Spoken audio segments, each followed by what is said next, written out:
Hello. Hi guys, thank you for joining the live stream. We have a long live stream planned today. We are going to discuss three things. First is a small 13-minute speech by a professor called Dr. Anandaroop Sen, who is a historian, history grad from JNU. Now he is a professor in senior professor, something professor in Cape Town University, South Africa. He was doing a small criticism of J. Sai Deepak's book India That Is Bharat. That video, that live speech is from just 2-3 months back.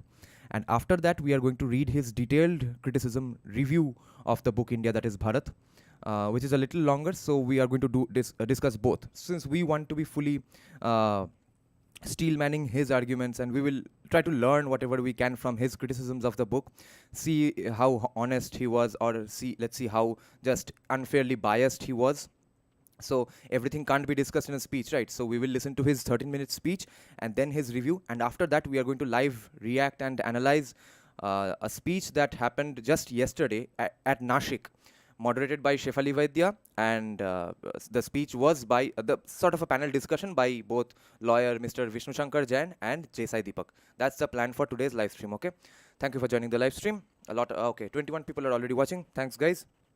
Okay, now let me check some comments and then we will start looking at the speech. Okay. Kshatriya, thanks for doing a live stream tonight. Yeah. By the way, India That Is Bharat is available for free on Z Library. I would suggest that definitely buy it, because don't do piracy on these books, at least, because these are the most significant, civilizationally significant turning points in Indian pro-India, pro-Bharat academia. Okay, if you give a message to the publishers that no one's going to buy these books, and unless you drown them in profits, these sorts of books will stop, and then no one's going to publish them, or they're going to come out of smaller publishers who no one's going to buy. Okay, like with bad artwork or something, or a lot of printing mistakes. At least there's Garud publications, but Bloomsbury is much more reputed because it's right in the lion's den, right? Bloomsbury was the sort of zamindari of leftists. From there, these kind of anti-left, or at least anti-Indian left books are coming out. So do make sure always buy these books. ABVP won VP Joint Secretary in Central University of Kerala. I see. Interesting. This reminds me of the dialogue from Kantara where he says that kaise jita wo. Late jihad korbe na? Yes, ajkeo samanyo late jihad hoyeche. Okay, history and mythology and religion. He's making an interesting argument. He's saying not attacking the facts of the book, but just typical Marxist approach. Why these books are published by capitalists? Yeah. Why J. Sai Deepak is only coming out with the book in this time when BJP is in power. The first part I did not know. I do not know exactly what your point is. You are saying that typical Marxist approach. Why are these books published by capitalists? Because publishing books, someone going through the efforts and investments required to produce a book, print, okay, type, check whether everything is correct or not. That requires a market, a capitalist-based system, okay, capitalism-based system. And secondly, J. Sai Deepak is not really a declared Marxist, so it wouldn't be fair to say that since he is Marxist, why is his book coming out from a capitalist publication? That does not make sense to me, unless you are talking about the people writing the criticisms of this book, okay? Because J. Sai Deepak is not a Marxist. And your second point is more legit. Why is J. Sai Deepak only coming with this book when BJP is in power? Okay.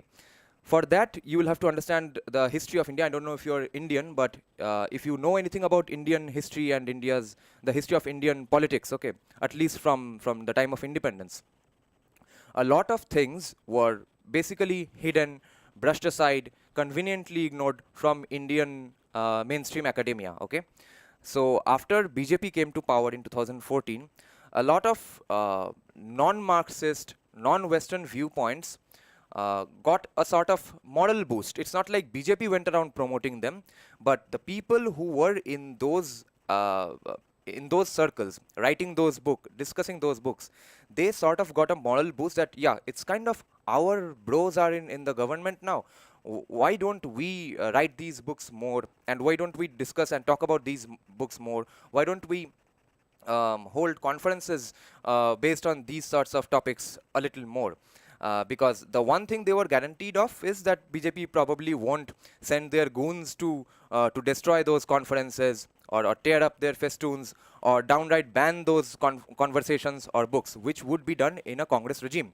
For example, Ambedkar's most infamous book, from the, if you can call it infamous, speaking from the leftist perspective, that Pakistan or Partition of India, 99% of leftist academics today who are below 40, 45 years of age, they have not heard of that book.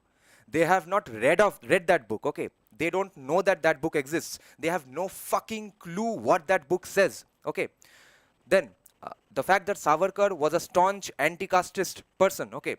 The fact that he came up with his that 7 shackles that are holding back Hindu society. 3 of those 7 shackles were about casteism: Roti Bandi, Beti Bandi, and some Sparsh Bandi, okay, untouchability. So these facts have just been hidden away. No one knows that these are the facts, okay? Honest academics, okay?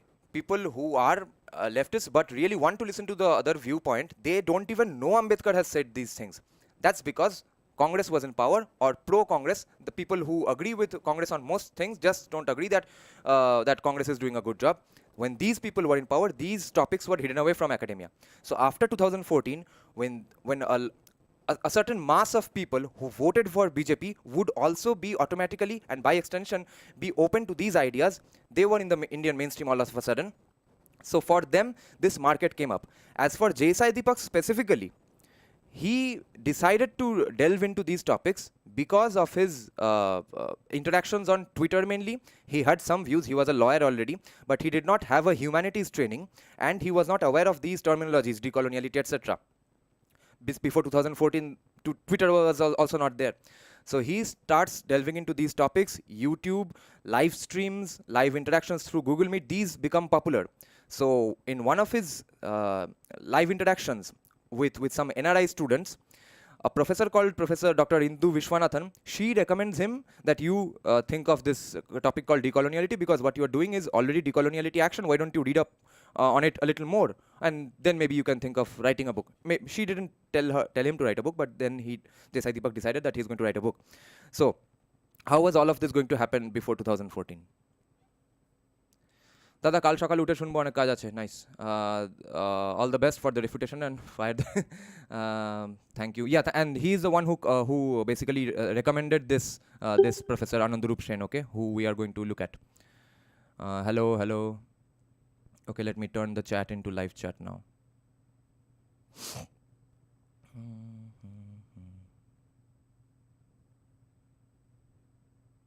Has anyone seen the glimpse of Hungry Cheetah Ujino? What is your opinion on Acharya Prashant? I think he's a fraud because he speaks against fundamental Hindu concepts like marriage. And I have no serious opinion on him, except that I know that he is unfair in his criticisms of Kantara. Other than that, I don't know his works much. Not writers you admire? Yes.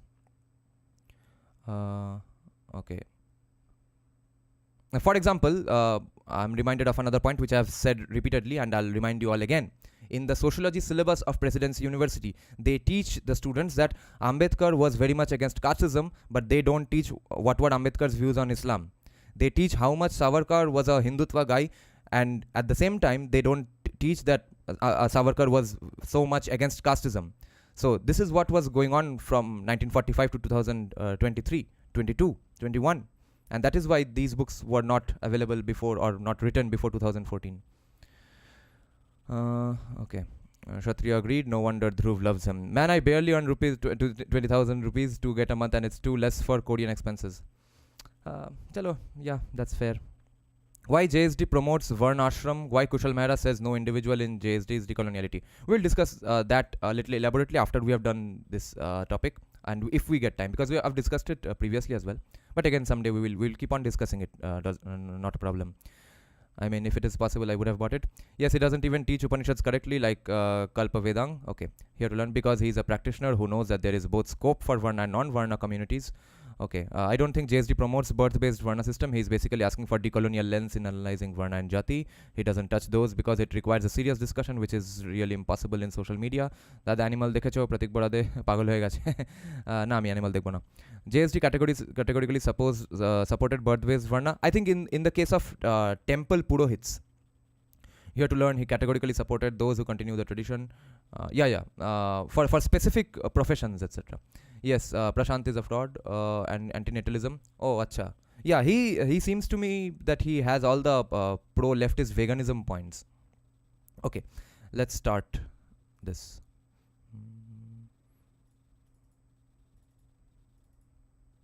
Every day I forget to make it full screen. It looks so much nicer on full screen, the Google Meet.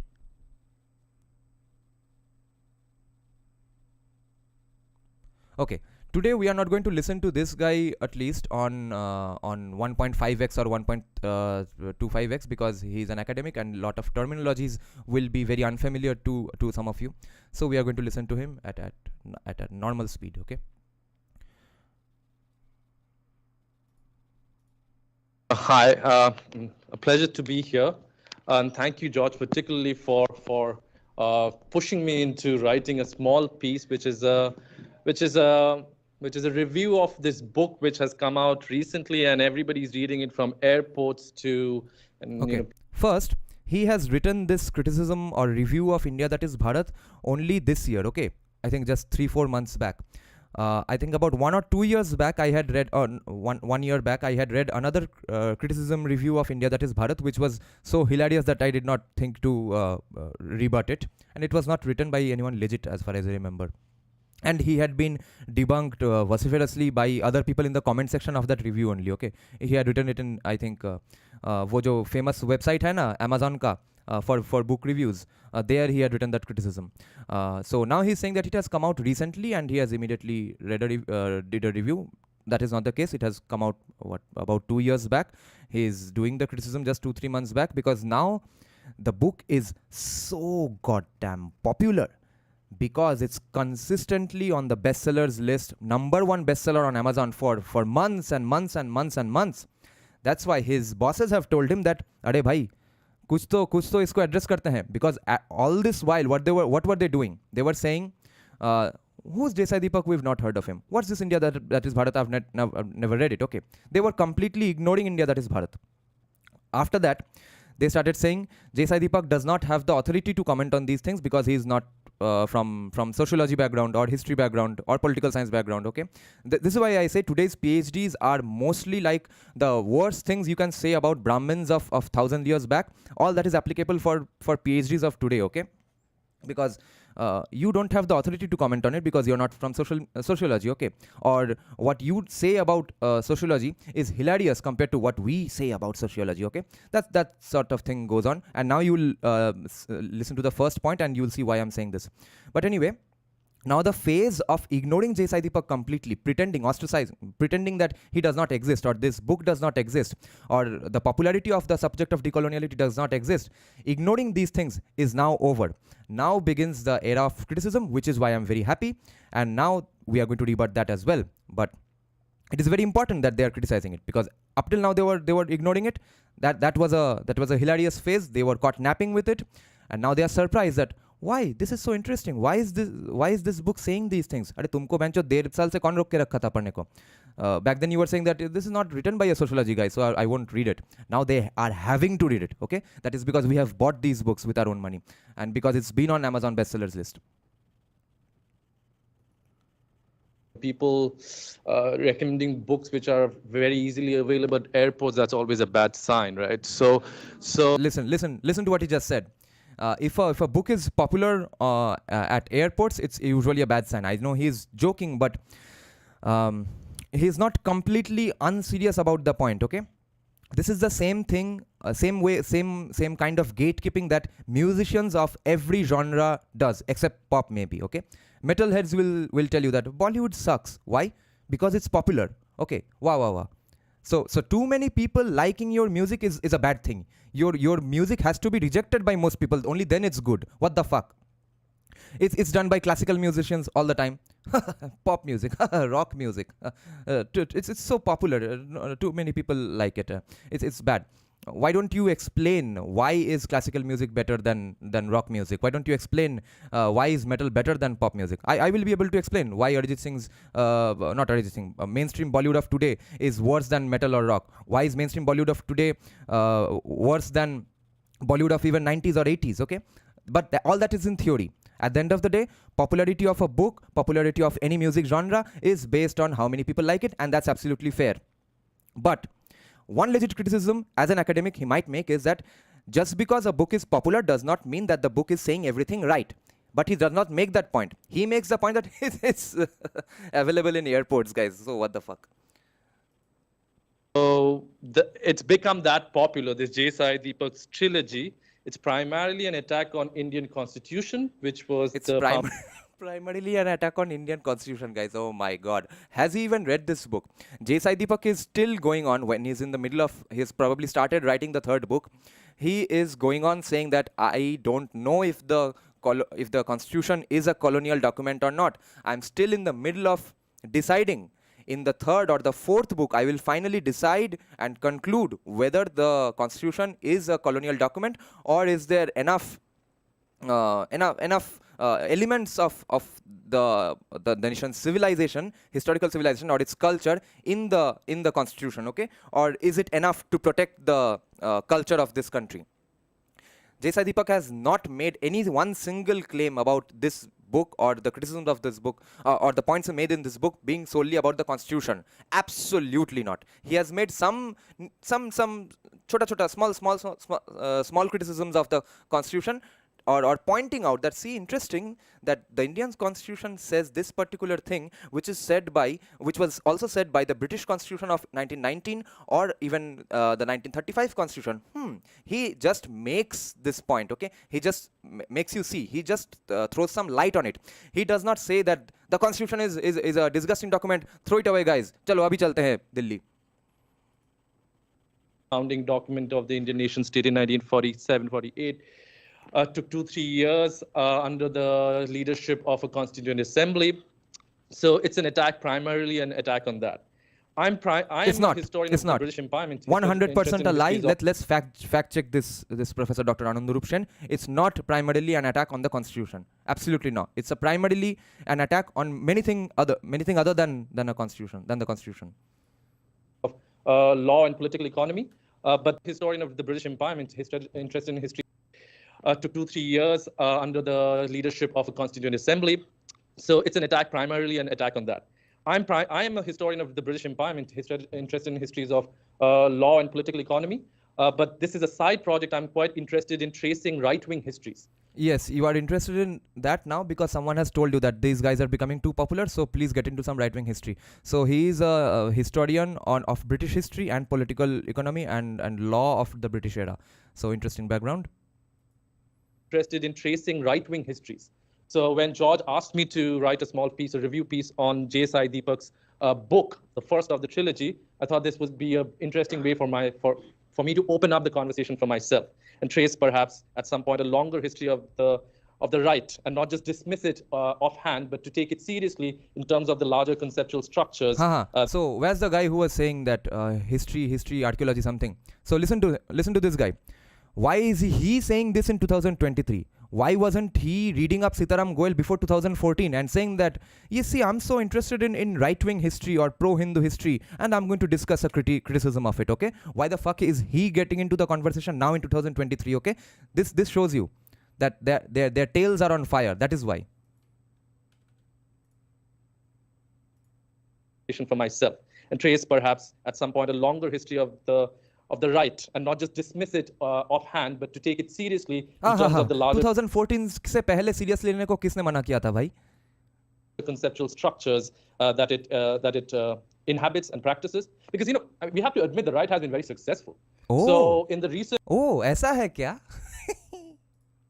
10-20 years of the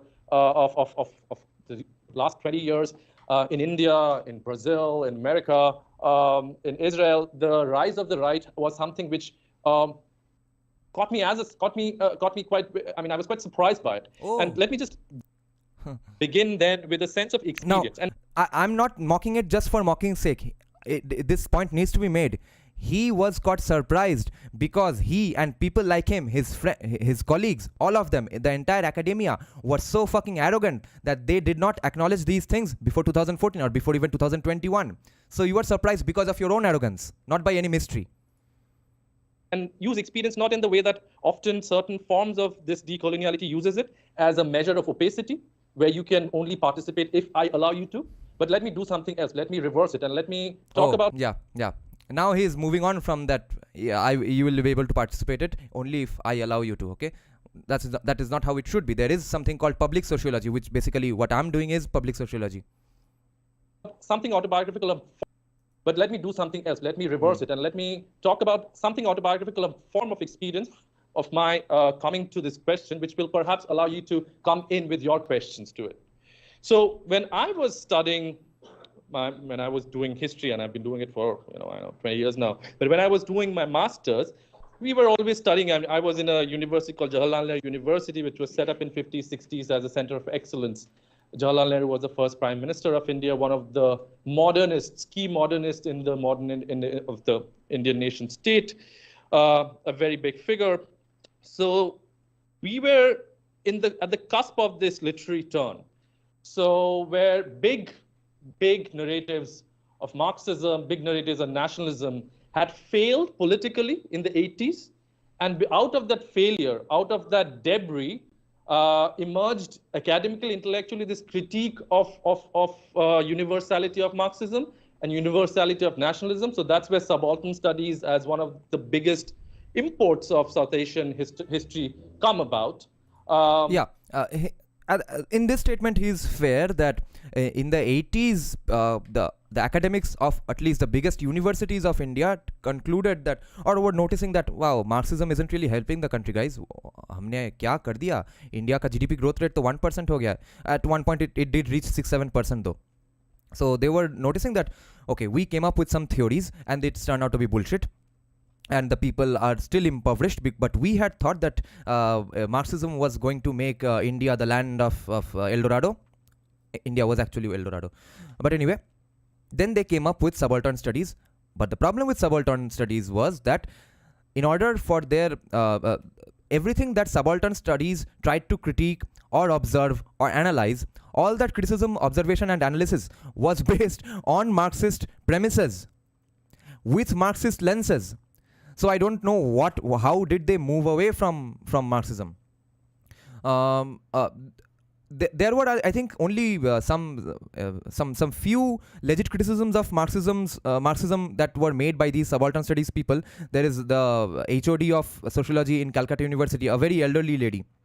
She has written a famous paper in the 80s only, which was a criticism of Marx's views on India, that if Hinduism gets destroyed or these Asiatic societies get destroyed because of colonization, that's a great thing. That was Marx's quote. No, I'm paraphrasing it. So those sorts of statements were also criticized by these subaltern studies people in sociology from the 80s onwards. But that did not translate anything in the political field. Everyone was becoming more and more Marxist. For example, they are saying, of course, it will take a little time, but in the academia, they were moving on from Marxism in the 80s. And in the 80s, West Bengal was starting to become more Marxist. So, of course, the society is always going to be behind what the academics are doing.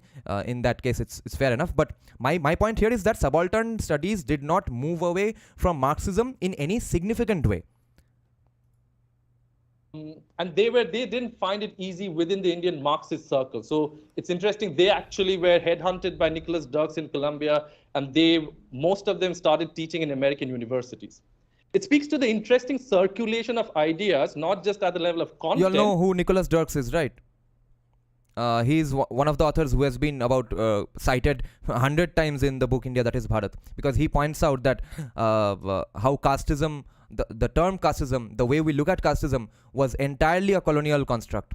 That does not mean we defend untouchability now. The point is that the term casteism, first of all, the term caste first and foremost, does not do justice to what exactly the varnashram system is. And when I say do justice, I don't mean justifying the evils of the Varna system. I mean it's inadequate. because caste, the word caste, first of all, encapsulates both the varnas and the jatis. इतना बड़ा एक जो logical whole है in the word caste, after that you can't take caste seriously for any serious conversations on casteism, and no fucking wonder that is why we have not been able to rid ourselves of birth-based casteism or the evils of casteism even today, because the politicians and the academics have been operating on the lens donated by the colonizers. But at the level of the political economy of knowledge, which is deeply missing in this version of decoloniality that we have been experiencing. So 80s was a moment. It's missing. He just makes a claim, moves on. That's why you will have to read his criticism as well. So we were all interested in the fragment, right? So big conversations on Marxism, nationalism, out of the debris and disappointment of the third world failure, had created this moment where Anlora Stoller was writing writing about, writing against the grain. The bottom line of that big moment was that there was a big criticism of nationalist historiography and Marxist historiography, particularly in South Asia. Now, as we now, nationalist history was also done by Jadunath Sarkar, Radha Kumud Mukherjee, R.C. Majumdar. That was also conveniently ignored by first Marxist academics. Then after Marxist academics realized that, oh my god, Marxism is not working, then they apparently were moving away from Marxism. And then apparently the bifurcation between nationalist history and Marxist history started. Wow. Marxist historiography, particularly in South Asia. Now, as we were growing up, this was happening intellectually within the history circles, and I'm also a historian, sorry. So I'll confine my conversation to this. But politically in India, something very interesting was happening. So I don't know if you know, so from 1949, out of the Constituent Assembly debates, there was affirmative action principles which were encoded in the Constitution. So there were for those of you who still don't know, affirmative action means reservation. Okay, it's called affirmative action in the West. So he's using the phrase affirmative action.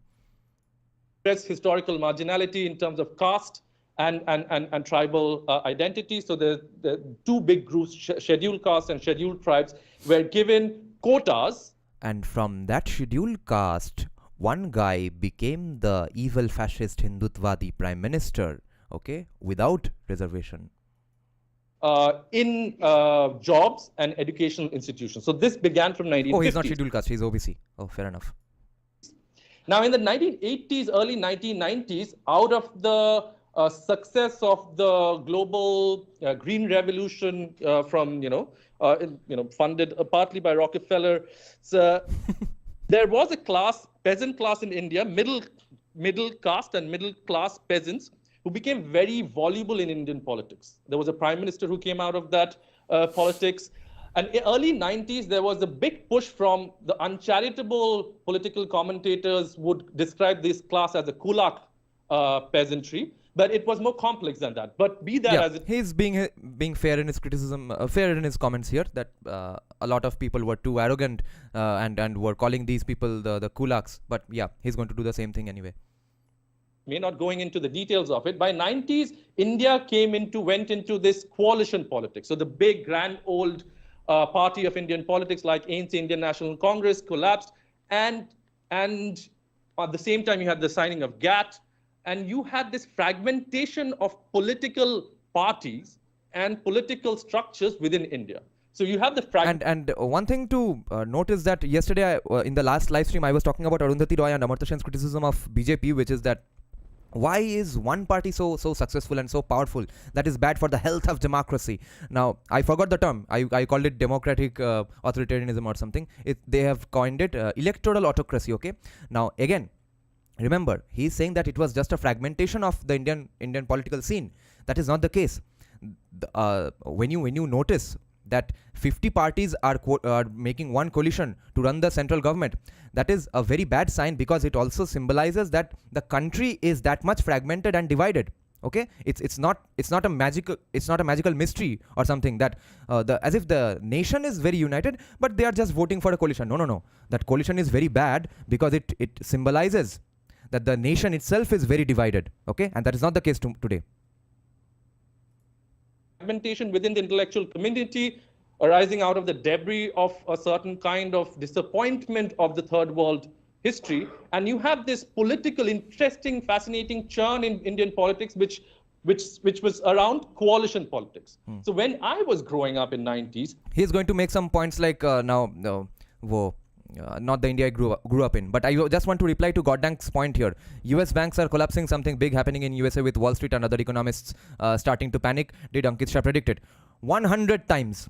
For the last 1 year, check out all his interviews with Satyology. In his Satyology has made an entire playlist just for Ankit Shah.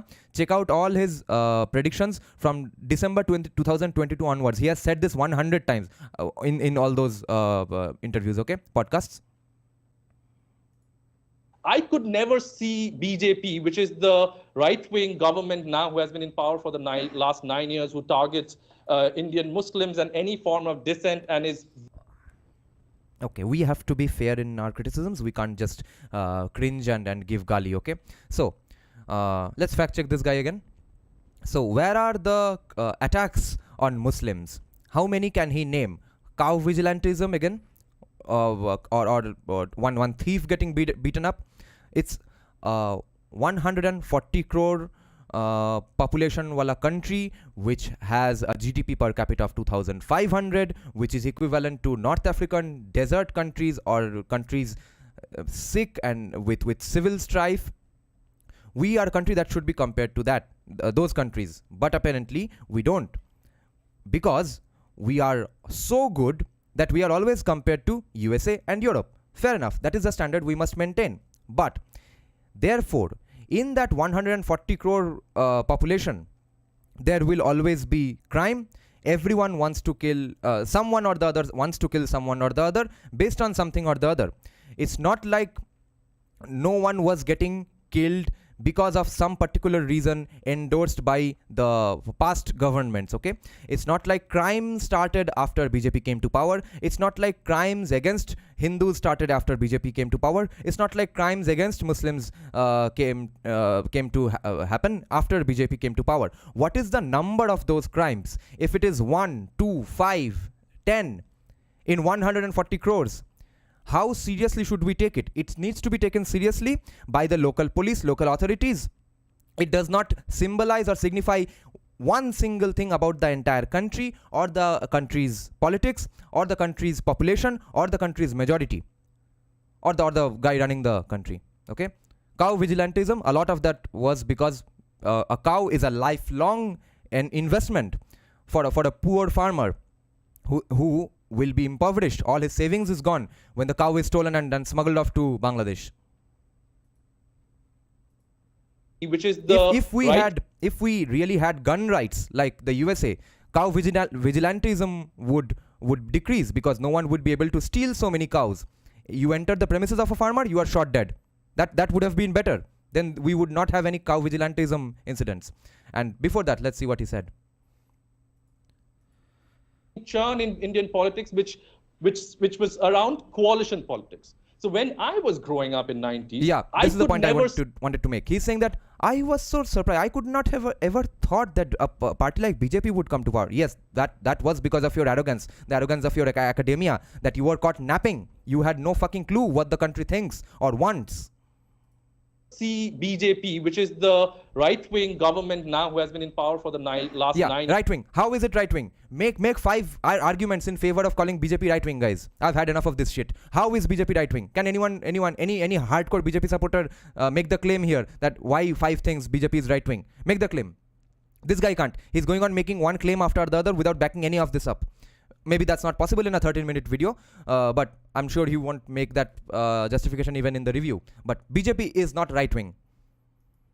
Who targets Indian Muslims and any form No, BJP is not targeting Indian Muslims. No government is targeting Indian Muslims. Only Hindus are targeted. Because it is the spokesperson of BJP who is in hiding. It is the politician of BJP who gets fired in Hyderabad. Okay. And the welfare schemes for Muslims is biggest and highest ever under BJP.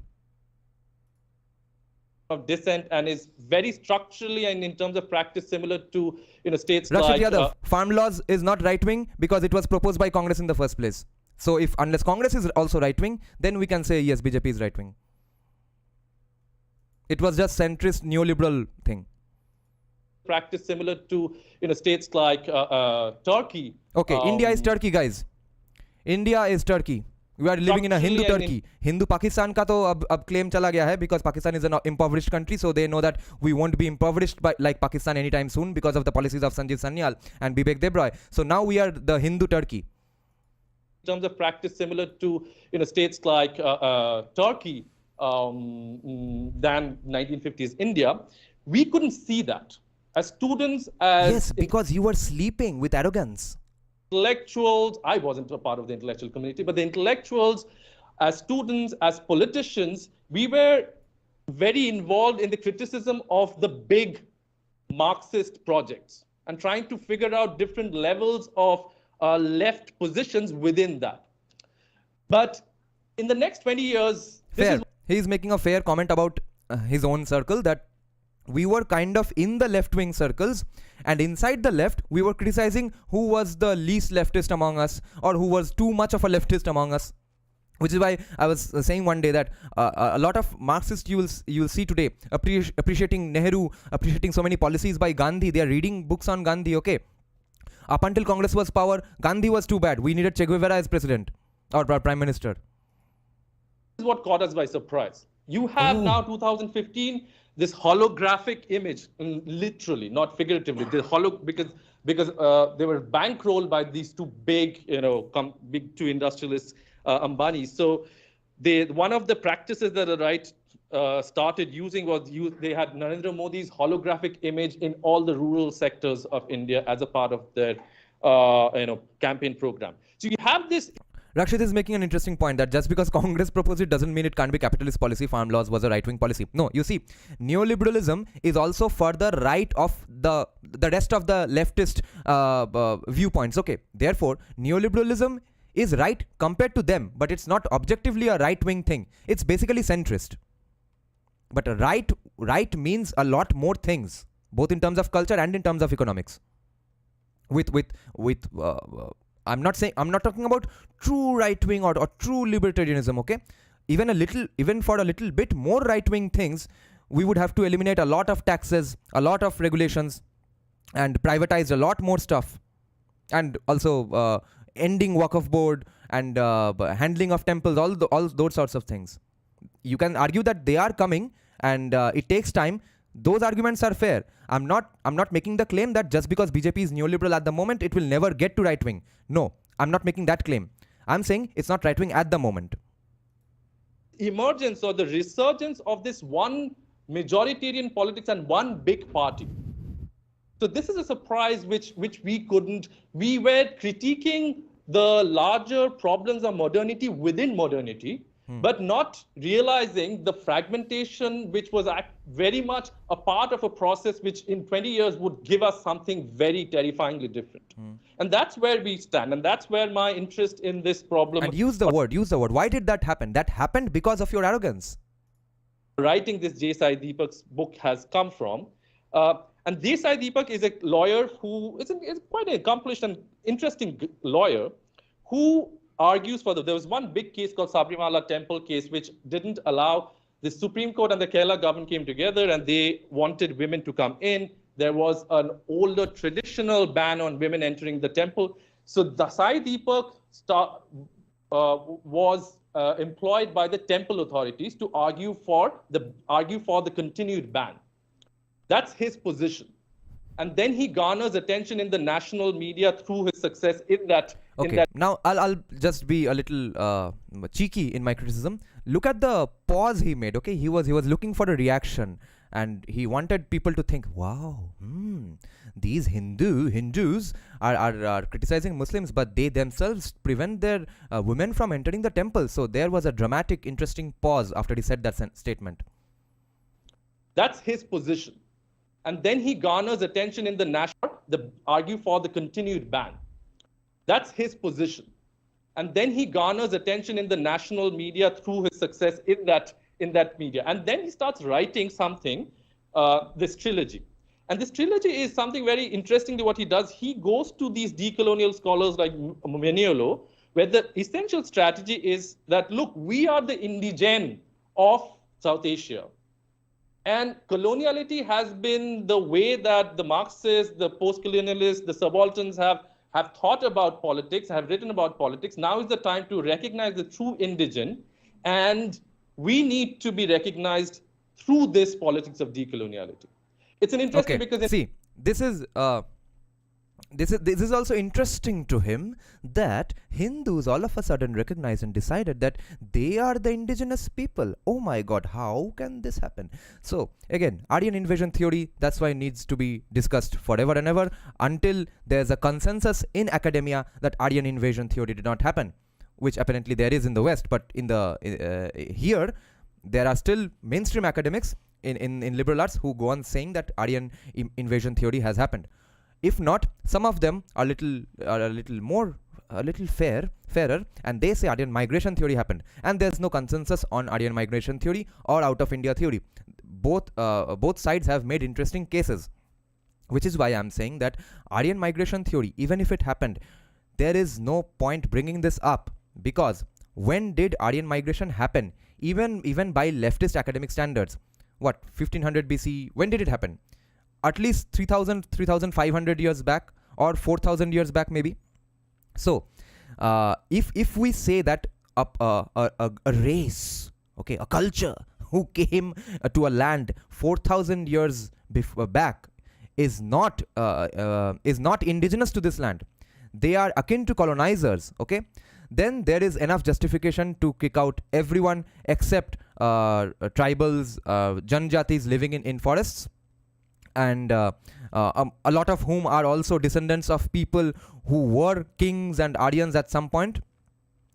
Muslims, all Anglo-Indians, Ashrafs, everyone needs to be criticized and or demanded reparations from. So why don't we cut that bullshit?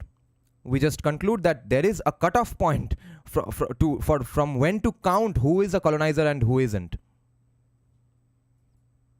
In North America, the big funding for this BJP government comes from the Patels, the NRIs, a big section of the non-resident. The Patels, the NRIs. He's going to direct surnames. What the fuck?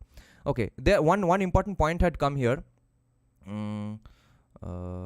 What is your views about the Animal movie? The right-wing YouTubers who criticize the movie actor for eating beef are now supporting the actor in the movie. I have no interest in the movie.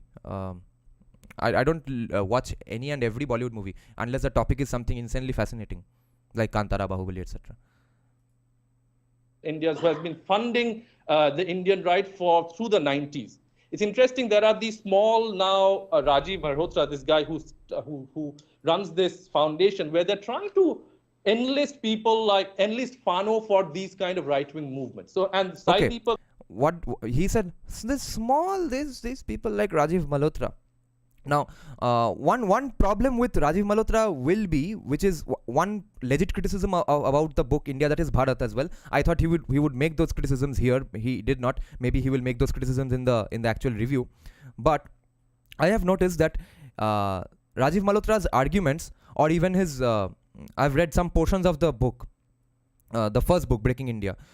There, Rajiv Malhotra faces the same problem in a way which is faced by Khabib Nurmagomedov, the greatest MMA fighter of all time, which is that since they are so used to debating people and countering people, the best of their arguments don't come out unless they are face to face with someone. Okay, so a lot of times I have noticed Rajiv Malhotra is going on saying things which would be easily debunkable by a leftist, but I know that when someone does debunk Rajiv Malhotra, he has those arguments anyway. He would win the debate with the leftist anyway, but he does not make those points unless pushed to that extent. Okay, so if he and the problem with India, that is Bharat, the book, is that in many pages, since it was Desai Deepak's first book, and he's not from a humanities or sociology research background, he has written some parts of the book in a way that would be laughed at by academics, which is that he just again goes on making some claims without citing the sources. Okay,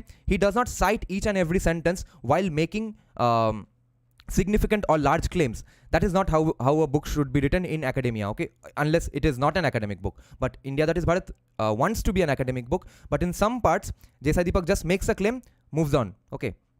And then when he does cite some sources, like there was one female researcher he had cited talk about her views on how the word modernity even came to be used like this, that researcher was an absolute nobody. Okay, that was a bit unfair, and which is why J. Sai Deepak has actually rectified his style of writing. And in India, that is India, Bharat, Pakistan, it's more citation. That is how a book is actually supposed to be written, guys. Supposed to be written, because in academic books, even like Amartya Sen's books that I'm reading, if the book is this thick, the citations will be this thick. Okay.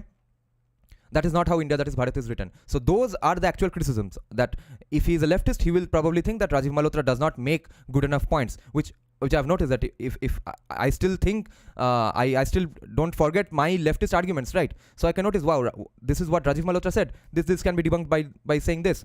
But I know that he can come up with an even better argument, but he does not make those arguments all the time. So I wonder how much he has listened to Rajiv Malhotra. Is Fano for these kind of right-wing movements. So, and Sai Deepak's work speaks to that moment. So very quickly, if I have questions, I just wanted to kind of give you the sense of undulation, the sense of movement from 80s to 2000, which has led to this moment. For critique of Enlightenment histories have been, part and parcel since 80s of any serious academic conversation. This is nothing new. Now critique of Enlightenment has been by, again, Marxists, because they were so much in favor of group identity. All of my colleagues have pointed out this is nothing new. But what is interesting is the force of this, the circulation of this. I'll give you a reason. It is because of the force and the circulation, which is why you are saying that it's pretty interesting, and I decided to get into it. It's because of this force and circulation that you wrote this review. Otherwise, you would not have. Walter Mignolo wrote a small blurb for this book, praising this book to its hilt. But then South Asian scholars came back to him and said, "Look, this is a right-wing person. Are you sure you want to do this?" And then he retracted. This is the most annoying thing I've learnt of since I bought the book India, that is Bharat, because I had seen some pictures where Mignolo had written the appreciation for the book, and after buying the book, I couldn't find the appreciation behind the book. So I realized, oh wow, it got retracted. Then I googled some things about Mignolo. Then I saw the Twitter exchanges of NRI commie academics in USA criticizing Walter D. Mignolo for writing an appreciation for J. Sai Deepak. So this is what Walter D. Mignolo, one of the founders of this theory called decoloniality, had said this. He said, Sai Deepak builds a strong decolonial argument disengaging from modern Western orthodoxy of either or, and proposes instead the decolonial logic of neither nor. Neti maybe. And who is he? William Hayne Wanamaker, distinguished professor of Romance Studies, Duke University, USA. Look, this is a right-wing person. Are you sure you want to do this? And then he retracted. Yeah. Now, I'm not Listen going to this, guys. First, we will read this. Okay, let's see what he wrote. He said, a while ago, Sai Deepak contacted me about his new book requesting an endorsement. I read the introduction, exchanged messages, asked some questions. He sent me the manuscript. I felt some affinities with his arguments, which means that he felt like he agreed with those arguments and endorsed it. Up until this point, do you see that except reading the entire book, the research that he did before endorsing the book, that was fair. So his appreciation for the book was very fair. After that, see what he does. When I learned about it, I realized that we are in opposite camps and requested to him and the editor to withdraw my endorsement. I wrote to Praveen and Sai, I just realized that I made a mistake in endorsing the book, misguided by my reading. Could I withdraw my endorsement? Thanks. And then they withdrew it. I did not know that he has actually acknowledged it. I thought it all happened behind closed doors. But anyway, where can I begin my criticisms of how unfair and sad this is? Look at this. First is this term called opposite camps. How can you expect an academic to say that we are in different camps? We are part of different tribes, okay? And therefore, what I thought of your book based on an unbiased reading, now I think I was wrong because we are in different camps. How much more political can a comment from an academic get. These are the people all the while saying that there is saffronization of education going on. Okay. All the current so-called right-wing academics, their rigor is not intellectual enough. Rumila Thapar has said this exact term, that their rigor lacks intellect or something like that. And then such a big academic says that we are in different camps, and therefore I don't think that book is great. This is the same thing done by Diana or who's the person who wrote that Sacred Geography, and delayed the release of it because she thought it will be used by the Hindutvadis of India. Now, first of all, the academic criticism for this sort of behavior would be cowardice or dishonesty. I would prefer to call him a fucking pussy. But anyway, how can this happen? So you see, it's getting every day, it's getting tougher and tougher to take any leftist academic seriously. But I will, and I hope you will too, keep taking them seriously so that the institution does not itself break down. Because without these institutions, we become a much more problematic society. But if we are to respect the institution, if we are to have the institution in the first place, we will need to treat these comments and these people with some respect, and refute their allegations and their bullshit comments with legitimate rebuttals, not just gully. Otherwise, the majority of the country will happily, of course, reject this and read or circulate books with even less research. Okay, today, if J.S. Deepak did not write this book, and instead someone just said that yes, Taj Mahal is in fact a Shiva temple, and wrote a book citing absolutely bullshit history, that would probably get similar circulation. What would you do then? Okay, so you see, they don't know what the fuck they are playing with. Okay, they are delegitimizing their own academia, their own departments, by choosing camps, all the while saying that tribalism is increasing in India, polarization is increasing in India, while saying that we are in two different camps politically, and your book helps a particular political party or views of a political party, and therefore I won't support it. But also, there's an even bigger hole in their argument here, which is their arrogance again, that they have concluded, even though the proponents or supporters of those parties keep on saying something else, even though the policies of that party keeps on doing something else, even though the results of those policies of the political party keeps on executing something else, they are sure that there is no single legitimate argument to come from the side of the so-called right-wingers of India. They have concluded that, they have assumed that. Based on that assumption, after that they are saying that yes, I'm not going to release my book because it might help that group of politicians or supporters who might take help from my book. Arey, you have to take away the blindfolds from your eyes and acknowledge that yes, your book in fact acknowledges what these guys were saying anyway. So why don't you in fact join them? Or even if you don't join them, stay the fuck away from the Indian politics or the political system. That they won't do. They will keep it. This is sort of an election interference or political interference, if you will. That I don't want to help that party and therefore I'll delay my book. And here we are in different camps. And therefore my appreciation, which was based on very legitimate grounds, based on the first 4 sentences, is actually wrong. Because he is sure that there's no fucking way that those guys can actually make an argument that I can agree with. It cannot get more dishonest than this. This is the most dishonest statement made by an academic I have seen in my life. Fuck Walter D. Mignolo. Ad hominem about, this is not a personal conversation about the biography of Walter Mignolo. For me, what it stands for is the intellectual sloth.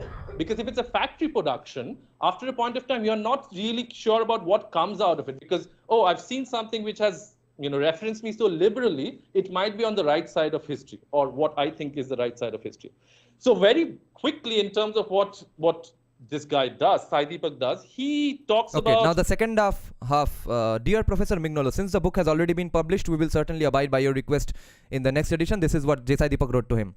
It was a mistake. What it is more important for me now is to reflect on the fact that decoloniality could be used to advance conservative arguments. Yeah, this is fucking juicy. Okay, first of all, Sai Deepak did abide by his words, and in the next editions, that blurb was I don't know what's that term called, I forget.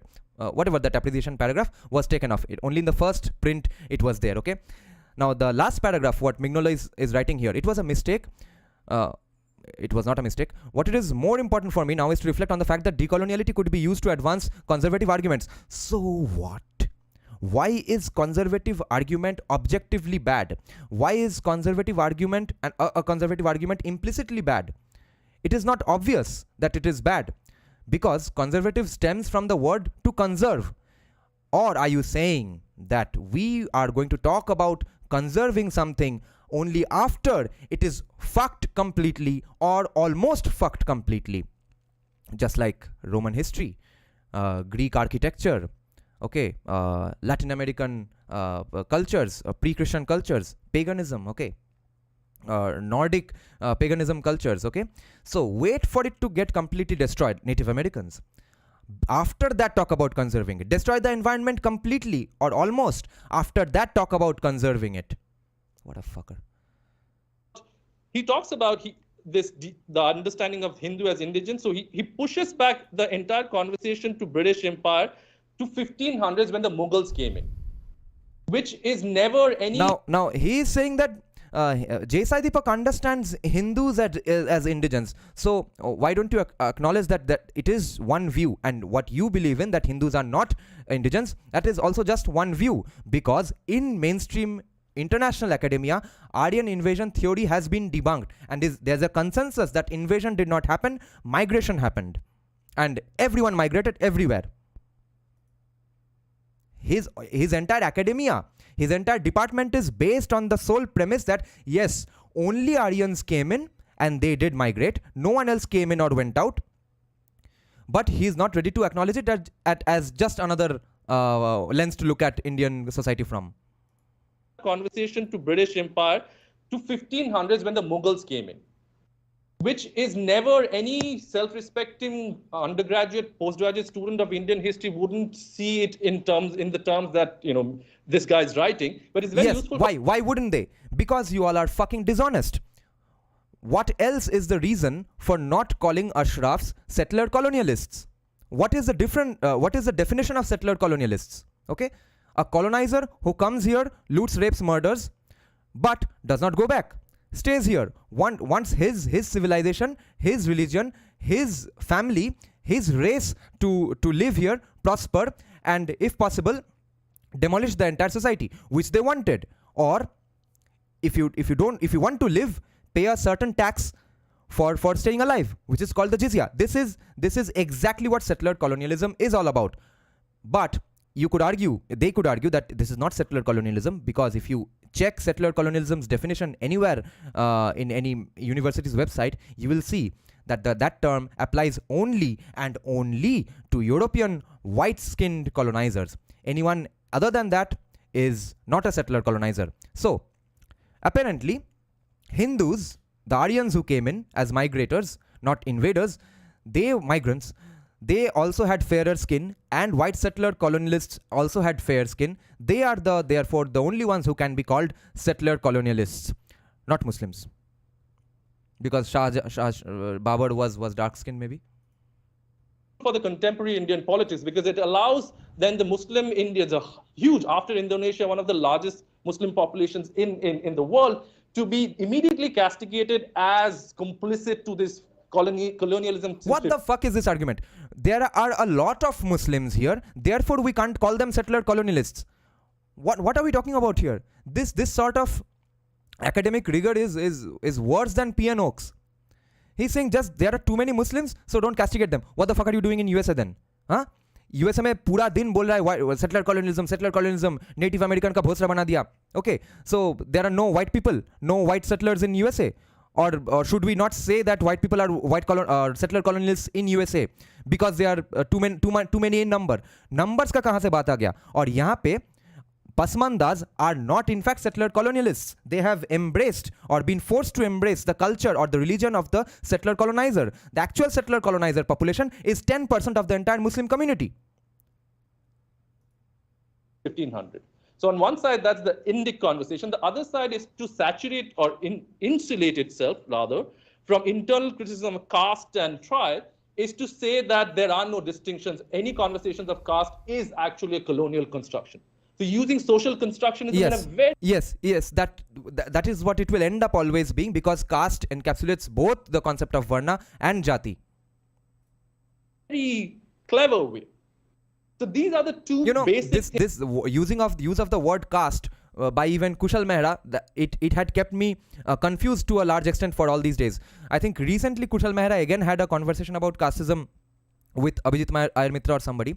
So I have always heard Kushal Mehra say that he has read papers, genetic data for 1500 years, that there was endogamy between castes. Okay, so I being trying to look at things as honestly as possible without unfair biases as much as possible, I thought therefore he is meaning that Brahmins married only Brahmins, Vaishyas married only Vaishyas, and then Kshatriyas married only Kshatriyas. And since Kushal Mehra is not a dishonest academic or a YouTuber even, he is actually saying the truth while reading those papers, and maybe that is what has happened. In just few days back in a podcast with Abhijit Iyer Mitra or somebody, he says, his guest in the podcast pushes him and says that, but that was for jatis, right? And Kushal Mehra says, yes, jatis. And all this while I was thinking he was talking about varna. So how the fuck can we use this word called caste? So when I do use the word casteism, for casteism, I am only talking about varna-based or jati-based active bad behavior or discrimination, untouchability against someone you consider lower than you. That is exactly what I'm talking about when I say casteism, nothing else. But these people are saying everything is caste, and then conflating jati and varna, and confusing the fuck out of people who don't know what's going on inside the word called caste. Things that he does. And I write in the review, I kind of speculate, and a lot of these points have been made much more strongly in the other articles, that the disappearance of somebody like Samir Amin in the conversation, this disappearance of the Dar es Salaam moment in 1960s, University of Dar es Salaam, the disappearance of the actual investment, intellectual, political investment in the new state, to think about something like tribalism. In 60s, okay. This may or may not be a fair argument, because again I am also not a PhD in sociology. So he is saying that a few people that he thinks should have been included in this conversation or movements, they were not mentioned in the book by J.S.I. Deepak. Now so far for 12 minutes he has proved himself to be a dishonest academic. We might conclude that those people were really not that important, and that's why J.S.I. Deepak ignored. Or it might be a legit criticism that J.S.I. Deepak in fact has not read up enough, and therefore has by mistake not included these people. It's a 50-50 thing. There are multiple conferences, so the actual primary material disappears from this conversation, and there is an import of a particular brand of Latin American theory, which is the most impoverished one as far as I'm concerned. Okay, he's saying that the Latin American discourse or the academics from Latin America who are writing on decoloniality, that's the worst in quality when it comes to decolonial scholarship. Okay, and they are the people who J.S.I. Deepak has repeatedly cited, and he has actually given reasons of why he's citing these particular people. But the concluding remarks I want to make about Kushal Mehra's views on caste-based endogamy, that is that if it was in fact endogamy based on jati, which is profession, then how can you even criticize it? Okay, especially in a pre-industrialized society where there is not enough different professions, etc., and there's a familiarity of families to run it. Okay, because again the kid of the father is also going to run that, so why not have the mother also from the same family profession and in the same area?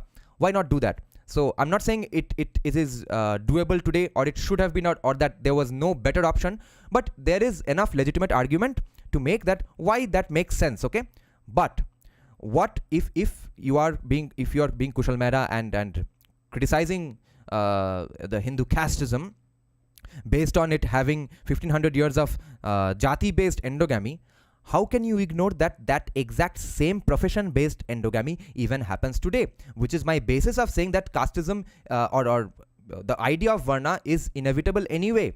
Okay, academics marry other academics, musicians marry other artists, professors, actors and actresses marry celebrities marry other celebrities. That goes on even today. तो जाति based endogamy गायब कहाँ हुआ? वो तो है ही, वो inevitable है. That's just a comfort zone that people will marry. In order to break endogamy, will now Virat Kohli have to marry a Rikshapula's daughter? Have to. और कुछ फैक्टर्स हम यहाँ पे काउंट नहीं कर सकते हैं क्योंकि एंडोगामी तोड़ना है भोसड़ी के. Very interesting. Fernando Coronel's work, Eduardo Cohen's work on how forests think there's a delusion strain in Latin American thinking, which is much, much more interesting, which doesn't translate or travel well at all. So that's what I end with, the problems of travel and why this travels now, and what does that mean? And finally, it travels now because of the same reasons that you are writing a review of such a book now, but you all didn't write a review of Sitaram Goel's book, How I Became a Hindu. I find it aesthetically a really boring. Okay, I did not pause this video. This video randomly stops here and the rest of it is nowhere to be found. Okay. Okay, now. Sounds gone. Now we'll check some comments and then read the actual review of this guy, okay? Okay, Arnab Chakraborty is saying endogamy is also recommended in scriptures, though it's not just a social phenomenon. I'm saying that everything becomes scripture after it is observed by elites of the society or the highly educated of the society that it is a social phenomenon. It's not that the society was doing some random thing and 5 Brahmins gather at one place and say that, yeah, chalo, let's change the society completely and come up with this new bullshit law. They were noticing that, yeah, this is what happens, and when they don't do these things, some bad repercussions happen. So why not codify this into law? That is how scriptural basis for jati-based endogamy happened.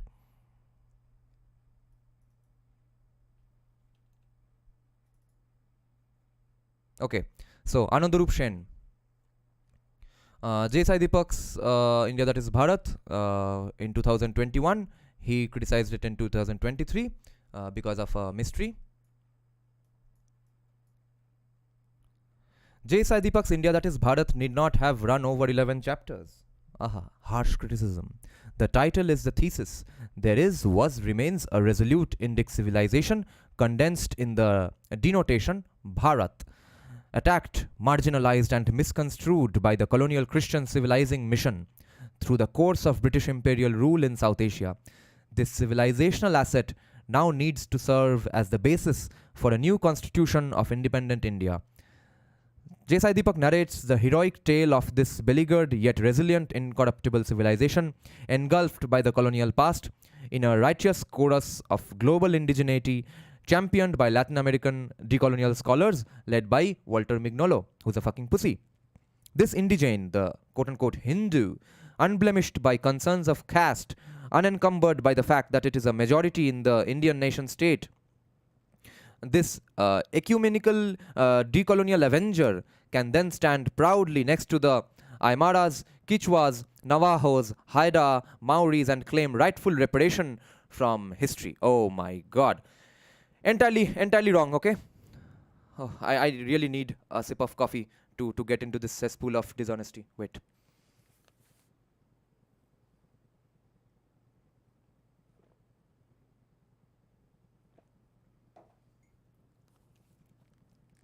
I can't believe reviews of books are written this way. Oh my god. Guys, reviews, sociology or liberal arts academia does not usually operate this way. This guy is, I think, a little extra dishonest and dumb, because my girlfriend is pursuing her sociology PhD. Another female, almost best friend of mine is also preparing for sociology PhD. Their reviews are way better than this, okay? This is not how reviews usually work. So, look at this sentence. This indigene, the quote-unquote Hindu, unblemished by concerns of caste. So he's obviously mocking J. Sai Deepak's book here without any quotes to bring out from the book and say that, see, he is saying this, and this can be construed as says J.S.I. Deepak is unblemished by concerns of caste. He does not do that. Makes a claim, moves on. Okay, now, first of all, this line is 100% false. Okay, J.S.I. Deepak is not unblemished by concerns of caste. He has mentioned this 100 times in the promotional launch events of the book. Afterwards, when he has gone to hundreds of podcasts discussing the book, he has said that he is not unblemished by concerns of caste. But the word caste to describe both Varna and Jati is inadequate and wrong. And when we do use the word caste, it gets us to wrong solutions, wrong conclusions, which an example I just gave, that Kushal Mehra even, who is way more honest than these people, even when he is saying that there has been 1500 years of caste-based endogamy, I misunderstood it. I thought he's talking about Varna, when it's based on just jatis, different professions, and there are thousands of jatis. I don't know if it's thousands, but yeah, countless.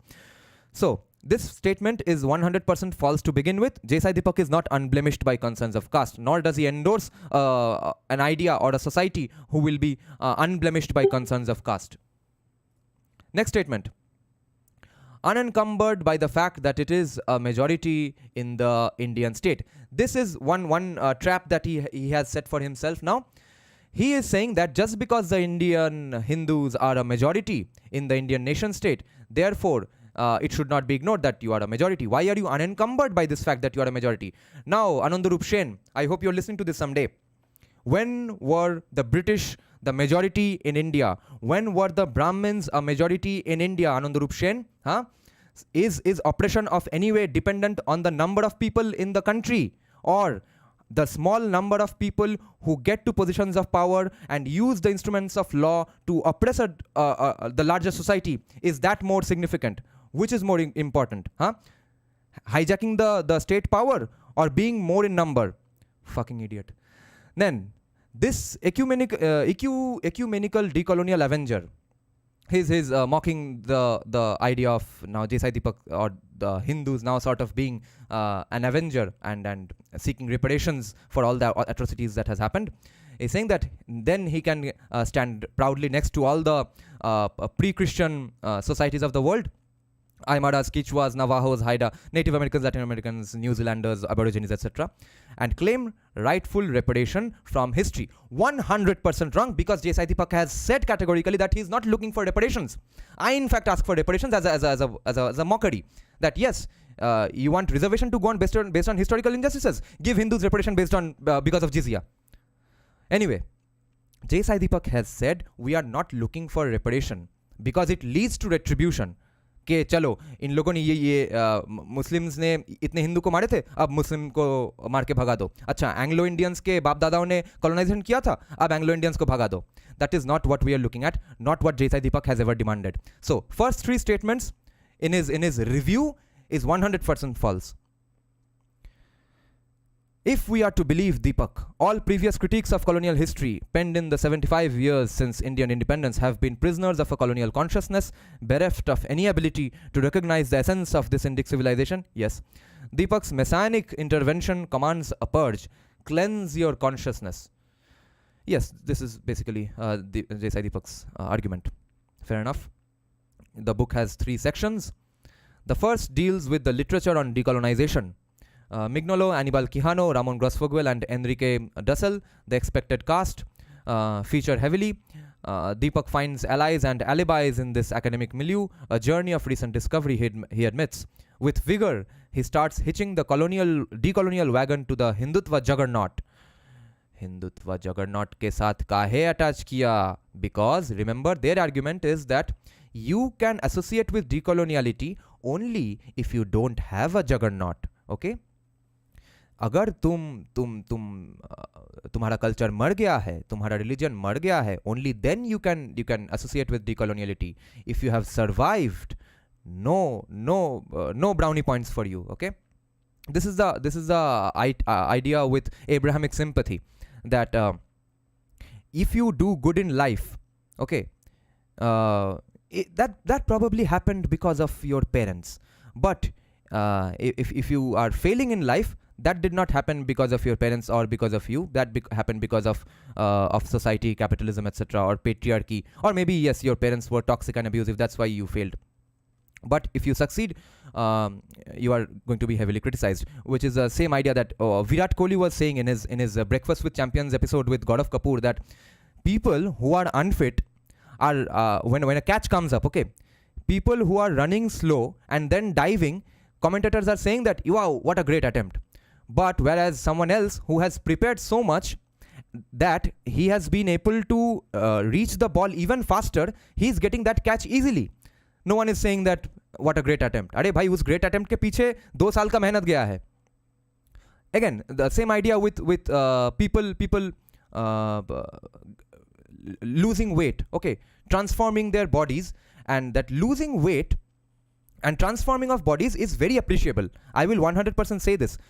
But people talk like people who are fit all the time, their achievement is somehow lesser than the guy who went on a binge eating spree for years, had a bad healthy lifestyle, and then all of a sudden he works out and loses that weight. No, the guy who worked out forever, controlled his lust for food forever, that guy deserves way more credit, obviously. But that is not the Abrahamic way of viewing things. Sympathy कैसे देंगे हम? Sympathy नहीं देंगे तो हम convert कैसे करेंगे तुमको? He identifies 4 schools and assigns them a series of dilettante definitions.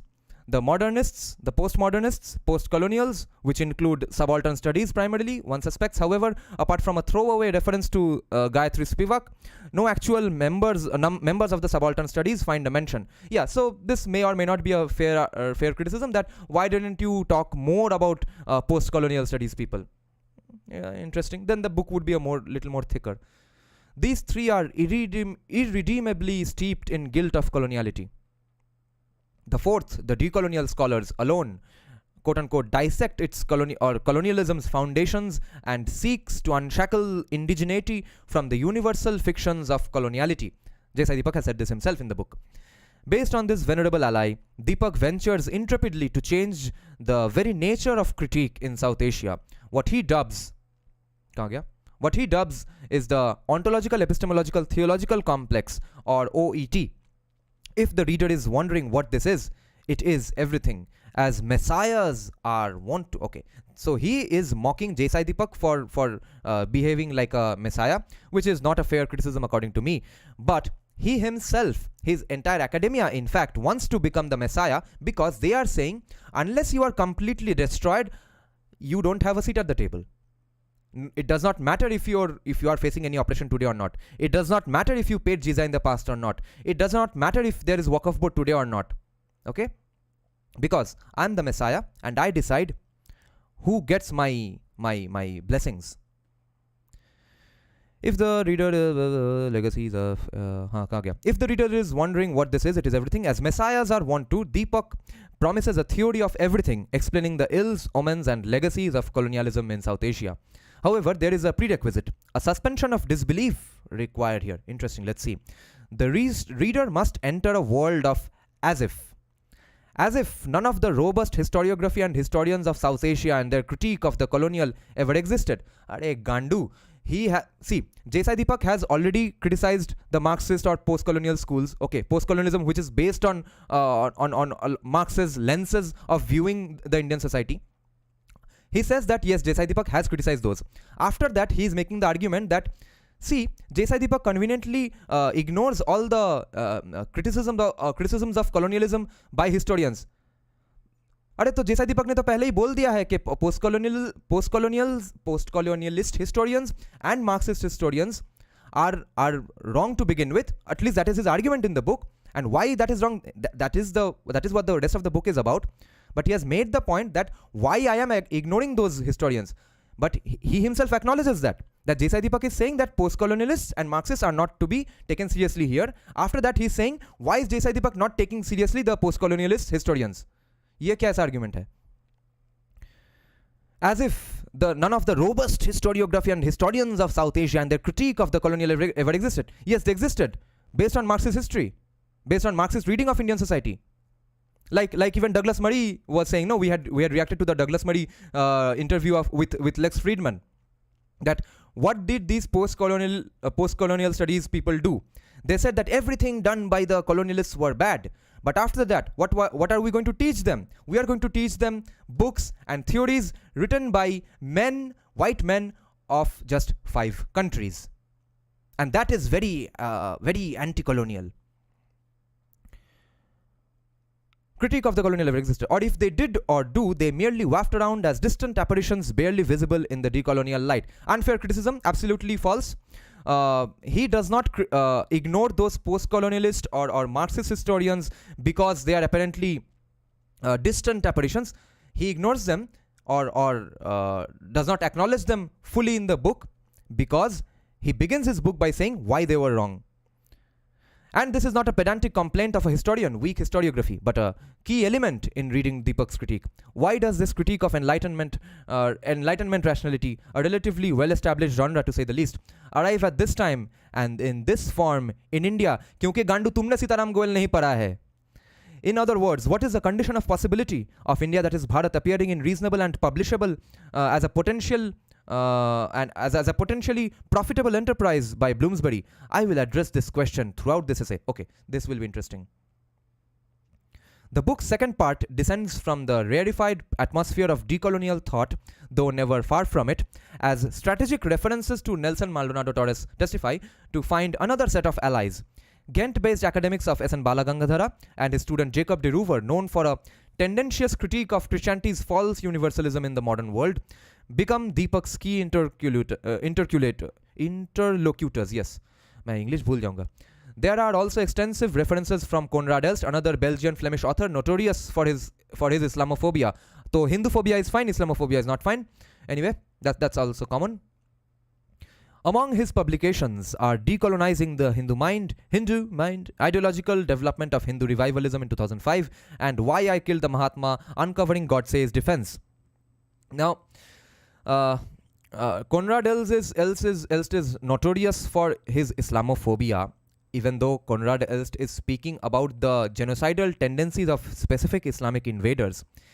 If calling that notorious Islamophobia is fair, then would it be also automatically be fair to randomly just declare all leftist academics Hinduphobes because you are criticizing the casteism aspect of Hinduism? Although a lot of you are criticizing every aspect of Hinduism, that's a different matter. But there are different schools of thought, even in presidency sociology department I know of, who keep getting into the philosophy of Hindu society, but they hate casteism. Okay, but if we are not going to cast all of them as Hinduphobes for criticizing untouchability, why do you get to call Konrad Elst a notorious Islamophobe for criticizing genocidal maniacs who just happen to be Islamic invaders? Okay, for example, this is an example, a testament to how non-Islamophobic Hindu right-wingers are. Okay, the song that Tel Lagalo Dabar Ka Naam Mita Do Babar Ka, which is the most hilarious mainstream mass appeal wala gana for Hindu right-wingers, even that song has the line that Babar ने की बर्बरता और मुसलमान बदनाम हुआ. Can you believe that? Will any mainstream commercial song famous among the masses talking about a former past invader be that much fair in their criticism? That song explicitly says Musalman badnam hua because of Babar. I don't know how fairer we can get in our arguments here. The titles of these books should give readers a clue to the nature and agenda of Deepak's ensemble cast. Oh, this is again, see, this is sort of wink wink nudge nudge. See, can you understand? Do you understand what he's talking about from the titles of these books? I will have more to say on the Ghent school at the end of the review, S.N. Balagangadhara school, which is called Indic Consciousness. For readers looking to understand the location and politics of this group, Deborah Sutton's article titled So-Called Caste by S.N. Balagangadhara, The Ghent School and Politics of Grievance, maps genealogy. Okay, politics of grievance. Okay, now we will have to be taught about politics of grievance, even though we are not getting reparations, and in fact, but on the other hand, giving reservations based on historical injustices. Sutton demonstrates how these academics led by Balagangadhara deny the existence of caste as a meaningful category in South Asian life. Yes, because the word caste means 1,000 different things.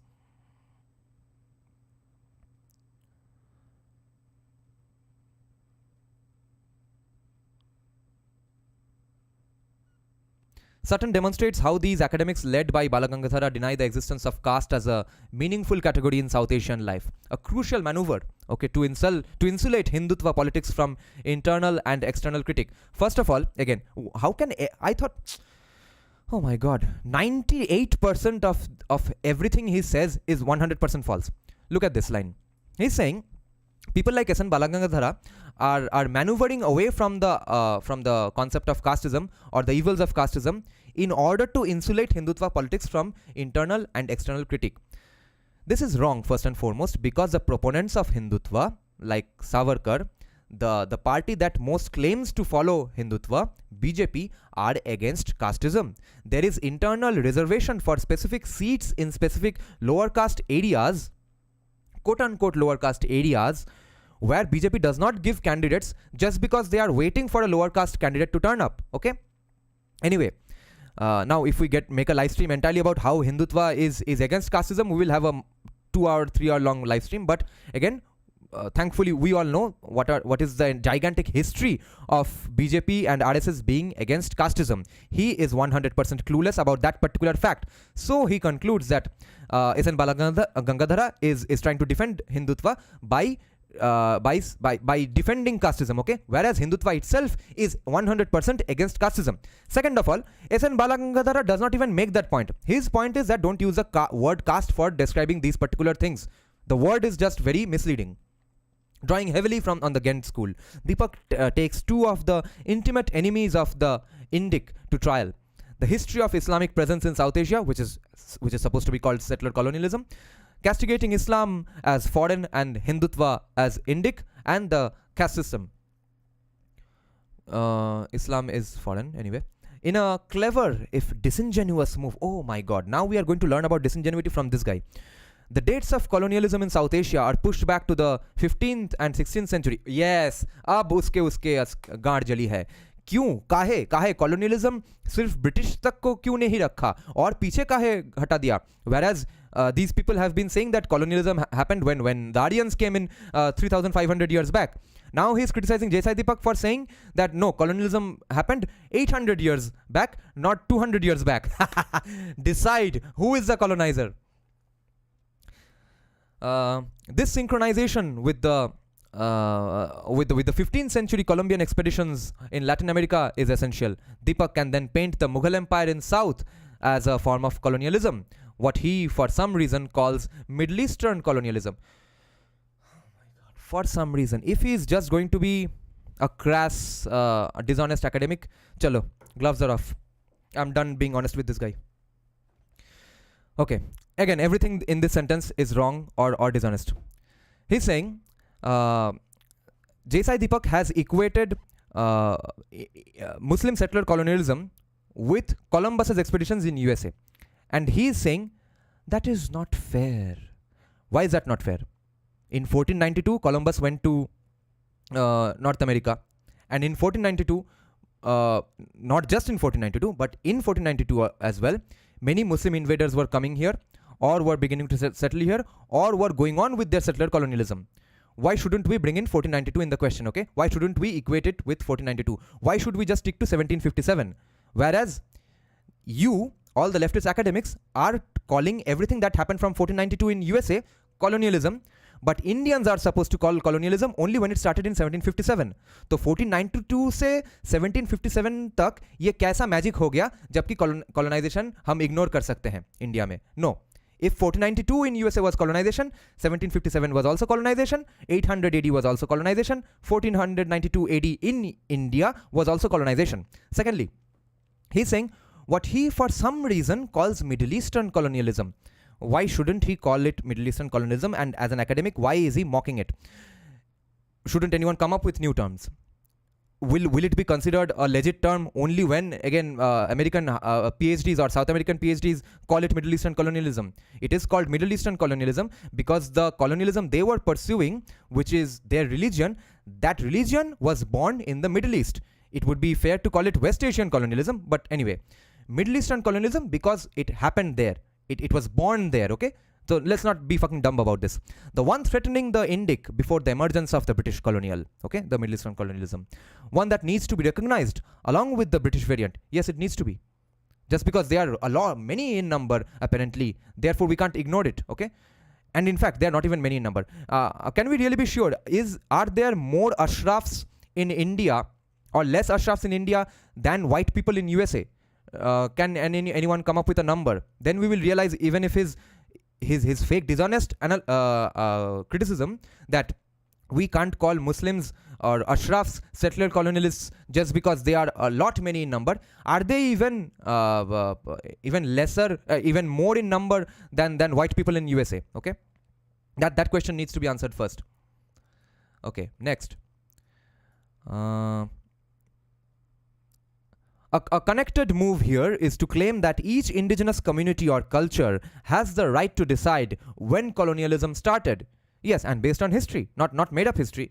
Unburdened by any requirement to define historical categories with any amount of rigor. For instance, how is British colonialism different from Middle Eastern colonialism? Okay, so now he's saying that Desai Deepak has not really delved into it fairly, while assuming that West Asian settler colonialism is also settler colonialism. He's saying that यहाँ जो Desai Deepak ने बोला है कि how can it be, why should it be considered different? Why should Islamic colonialism be considered different from British colonialism? No academic rigor has gone behind it, which means he is subscribing to the idea that colonialism can be called colonialism only and only when it is done by white people from Europe, preferably Christians. Okay? And that is the lamest argument anyone has made in the history of liberal arts academia. The Stygian anti-Islamic agenda of the current Indian state runs, okay, Gandu, ये state capital S से होता है. अब PhD को मैं सिखाऊं क्या English grammar? Indian state runs on this narrative, the image of the invading Islam. If Islam did not invade, how did it arrive here? Oh, not by invading maybe. Now they are talking about Islamic migration theory. Okay. However, any undergraduate student of Indian history with an average sense of historiography is aware of the complex world of Mughal India. Mughals were not the only Muslim invaders, idiot. From Irfan Habib's analysis, oh, अच्छा अब तक बोल रहा था कि देखिए हमने तो Marxist को भी काफी criticize किया है. Now he's quoting a Marxist historian. From Irfan Habib's analysis of the economic structure of the Mughal state to the revisionist movement pioneered by Sanjay Subramaniam and Muzaffar Alam questioning Habib's orthodox Marxist position, the series of rich and textured regional histories enabled by the intervention, Alam's fascinating foray into the languages of political Islam in South Asia, Harban Mukhia's pioneering histories of medieval non-European feudal worlds, accessible yet dense biographies such as Audrey Trushki's book on Sultan Aurangzeb, which has unsurprisingly irked the Hindu establishment, which considers Aurangzeb as the epitome of a Muslim zealot. Yes, because he did mass murders.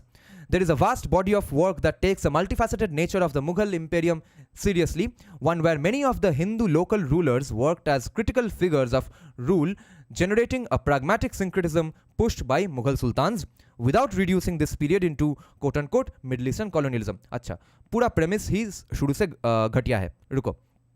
तो ये बोल रहे हैं कि Desai Deepak equating Islamic colonization with British colonialism is unfair because he is ignoring all the countless works in history describing how the different nuances of Mughal economy. Apparently they did some good, they brought music, Aurangzeb veena bajata tha. All those arguments are being ignored by Desai Deepak, and therefore Middle Eastern settler colonialism can't be called settler colonialism. ये कैसा argument है? Settler colonialism is not predicated on the fact that some indigenous people also were part of the system. Settler colonialism is when an outsider force based on a particular ideology comes here, settles, colonizes, creates colonies, oppresses the people, kills, rapes, murders, and even takes taxes from them. So, by his stand, and notice that he did not in fact say that they were not settler colonialists. He's saying they are settler colonialists. He's saying that they are not settler colonialists, or you should not call them settler colonialists because there were other people from the Hindu society also involved in the Mughal governments later on in some way, in again oppressive ways. But he's not saying that the fact that they were settler colonialists is disputable. He completely ignores it. He's saying, हाँ settler colonialist है, मगर मत बोलो settler colonialist. Okay. So today, if Native Americans get into the political system of USA, that history of settler colonies in USA is gone. From the day a Native American becomes a politician in the American government, that's the day you must stop calling white people settler colonialists in USA. That is the argument here. Okay, next. However, in contemporary India, this narrative has political currency. Here, Deepak's categorization of the Mughal rule as Middle Eastern colonialism can be deployed in current populist Hindutva politics. Acha, 1993, 2008, Hansen 2000. It can be weaponized to harass contemporary Indian Muslim citizens and mark them as outside the Indic. Conversely, it can establish Hindus as the indigenous to or of South Asia. Okay, every sentence is wrong. ये खत्म नहीं होगा आज का criticism. आज का live stream जो reaction करने वाले थे वो शायद कैंसिल करना पड़ेगा. अभी भी बहुत कुछ बोलना बाकी है यहाँ पे. Okay, check this out. Political currency है, ये तो सही बात है, ठीक है. जब भी कोई ना कोई पावर में आएगा उसका आइडियोलॉजी का बुक्स का पॉलिटिकल करेंसी होगा, ये तो गिवन है. ये इग्नोर करोगे तो तुम भाई रिफंड मांगो जेएनयू से. Now next point, he is saying that it can be used to harass, it can be weaponized to harass contemporary Indian Muslim citizens. Okay, if a book is not, it should not be used to harass a group of people. Should we ban Marxist books in India? Should we ban any book that remotely has Marxism in their books in India? Okay, because it harasses rich people. It has destroyed so many factories. So many industrialists in Calcutta have been beaten up. Their shirts have been torn off. They have been made to roam around the streets naked, half naked. So many industrialists have been beaten to death. All that happened because of Karl Marx. Those books were used to harass people. Secondly, all books by sociology, leftist academics needs to be also banned or ignored or criticized in the same way for harassing Brahmins. It was weaponized to harass Brahmins. Maybe fairly, but it was made to harass, because he is not making the argument here that whether it's fair or not fair to harass Muslims. He's saying that it is weaponized to harass Muslims and therefore it is somehow bad. So why don't we ban all books which can be weaponized to harass some group or the other? Anyway, next point is that this book will be used to mark them as outside the Indic. अबे गांडू, ये India that is Bharat book लिखने के बाद ये लोग outside the Indic हो गए, ऐसा नहीं है. They were outside the Indic the moment they said when they came to India that all of you are kafirs and give me jizya or convert or die. That is when they themselves declared that they are outside the Indic. Anyway, next sentence, it can establish Hindus as the indigenous to or of South Asia. Okay, if you don't consider Hindus the indigenous to or of South Asia, first of all, give me a consensus that that Aryan migration theory 100% definitely happened, or no one else migrated here, no one else went out, only and only Aryans came here and migrated. Give me a consensus on that, and then I will take this statement seriously, which is not remotely the case. The second maneuver, all these are maneuvers. The second maneuver claims caste, tribe, or any hierarchy within and without the Hindu-Indic as colonial constructs. Deepak here draws on a strand of 1990s post-colonial histories of South Asia working with models of social constructionism. Yes.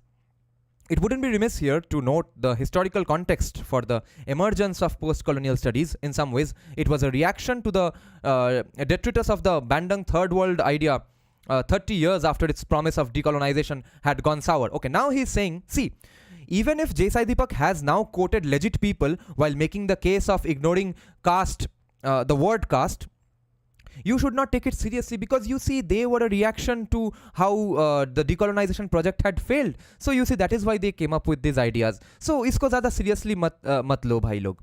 This is the same argument basically which he was making in the beginning as well, that which is the same argument even Walter de Mignolo made, that yes, the argument is fair. But you see, it's not legit to be used as long as it is used by a living, breathing culture. It can be only used by a fossilized culture. Some of these scholars were rethinking the anti-colonial narrative that had sustained the earlier moment. And why shouldn't Hindus of today or J. Deepak today why shouldn't he rethink the anti-colonial narrative? Because we are the majority. Again, majority से कब कुछ उखड़ा गया है? Brahmins minority थे तो casteism नहीं हुआ, या फिर अनटचेबिलिटी नहीं हुआ.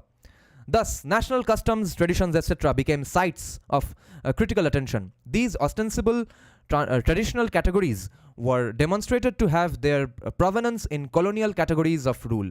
In Africa, Mahmoud Mamdani and Martin Channock critiqued customary law. In India, the subaltern studies, collectively led by Ranajit Guho, attacked both the nationalist and Marxist historiographies. As a part of this reconfiguration, a few historians like Nicholas B. Dirks, someone Deepak refers to continuously, looked at how colonial census and other enumerating techniques of the 19th century hardened, yes they did, hardened the boundaries of social categories, creating new forms of ironclad identities from fuzzy social practices. Yes, there are evidences. Bureaucrats of the British government, local small time bureaucrats, administrators, writing to their seniors that अरे भाई यहाँ पे कोई casteism follow नहीं करता है, आप हमसे कास्ट सेंसस मांग रहे हो. वो लोग ऊपर से बोलते हैं कि नहीं भाई, उसको कोई ना कोई कास्ट में डाल के हमको डेटा भेजो. Yet nowhere in this history were scholars denying the existence of caste in South Asia. Are Gandu, nowhere is J. Deepak also denying the existence of caste in South Asia. He's saying don't use the word caste because we understand the problem wrongly if we use the word caste. They were interested in the relationship between the politics of British imperialism and the duality of social categories. That is exactly what even J. Deepak is interested in. Oh my God. It was a repost to Louis Dumont, the French anthropologist who read South Asian societies along the binary of the sacred and profane. The scholarship critiquing Dumont was interested in suturing the tissues of the political and the religious, not denying the reality of caste. And that is exactly what J. Deepak also does. He does not deny the reality of caste. He thinks J. Deepak is denying the reality of caste because these books are read by people who are voters of BJP, who are against casteism, but he does not know that they are against casteism. So this is just plain kiddish, childish ignorance. There's nothing more to it than this. The third and final section focuses on the books. I'm shouting too much, guys. Wait, let me check. Fuck. रात के 1:45 बजे है. I'm shouting like I'm in a fucking political rally. The third and final section focuses on the book's primary target, the Indian Constitution. अरे भाई उसका कोई conclusion नहीं दिया है जैसा दीपक ने अभी भी. उसने just critique किया है. Critique does not necessarily mean ये कितना खराब है बोस के निकालो इसको. Critique means analyzing and pointing out also here in this case that the Constitution interestingly has word for word things that were written by the British in their own 1919 Constitution and 1935 Constitution. Inundated with थोड़ा coffee P लेना दो भाई. ओह क्या घटिया scholar है.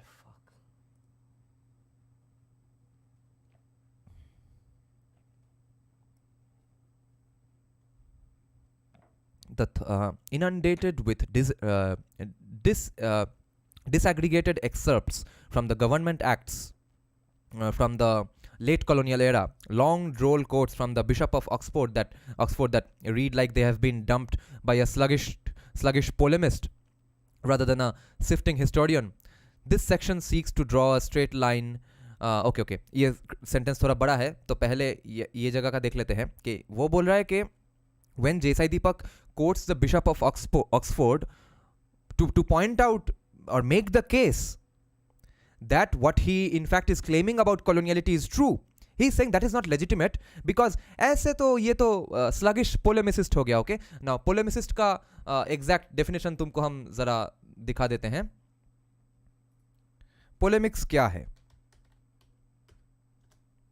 Polemics means a speech or piece of writing expressing a strongly critical attack on or controversial opinion about someone or something, but without having too much academic rigor behind it. Okay, that is called a polemical attack, and he's claiming that J. Deepak is talking like a polemicist here. But anyway, तो अगर bishop of Oxford का quotes हमको ignore करना है तो citation का चक्कर ही निकाल देते हैं, साइटेशन नहीं देना है। खुद जैसा दीपक के दिमाग में जो आएगा बता देगा। अगर साइटेशन नहीं देगा तो हम बोलेंगे कि ये एकेडमिक रिगर इसमें कम है, अगर साइटेशन देगा तो बोलेंगे कि this is just dumped all together, just ऐसे ही थोप दिया है यहाँ पे। Before that sentence also he says that disaggregated excerpts from the government acts from the late colonial era, okay? तो हम excerpts भी नहीं पढ़ेंगे government acts from late colonial era, मगर ये लोग हिंदुइज्म के स्क्रिप्ट से एक दो लाइन यहाँ वहाँ पे पढ़ के हमको पेपर सुनाएंगे कि हिंदुइज्म में कितना कैस्टिज्म है, सती प्रथा है और पेट्रियार्की है, ओके? तो इसका अगर आर्ग्यूमेंट है कि नहीं नहीं, इंडिया दैट इज भारत नाम का कोई बुक लिखा नहीं जाना चाहिए था, हम सबको पूरा का पूरा सब का सब प्राइमरी सोर्स पढ़ना था, जितना जितना चीज़ें बिशप ऑफ ऑक्सफोर्ड ने लिखा है और ब्रिटिश कॉलोनियल ब्यूरोक्रेट्स ने लिखा है वो सब पढ़ो, don't read India that is Bharat, because citations are bad apparently all of a sudden. Anyway, so this seeks to draw a straight line from the League of Nations, the 1919 Government of India Act, popularly known as the Montague-Chelmsford Reform, to the Constitution of Independent India. Yes, and for that he has made these citations which you are conveniently ignoring. This is called a maneuver. Having reached its goal, the Constitution and its drafters are then branded as products of colonial consciousness. Aha. कहाँ गया? अरे scroll करने से मेरा गुस्से से ये चीज़ें नहीं पढ़ना चाहिए. Having reached its goal, the constitution and its drafters are then branded as products of colonial consciousness. No, he has not concluded that. He is still waiting for a conclusion. He is going to conclude that in the third or fourth book after reading it and analyzing it in full detail. He has not made that case. Consumed by the Christian imperial ontology, epistemology, theology, they remained haplessly separated from the foundational Indic roots, according to J.S. Deepak. He is pointing that out. Now, there is an argument to be made regarding the substantial remainders of these colonial government acts of 1919. Interesting. More so the Government of India Act of 1935 in the post-independent administrative structures of India.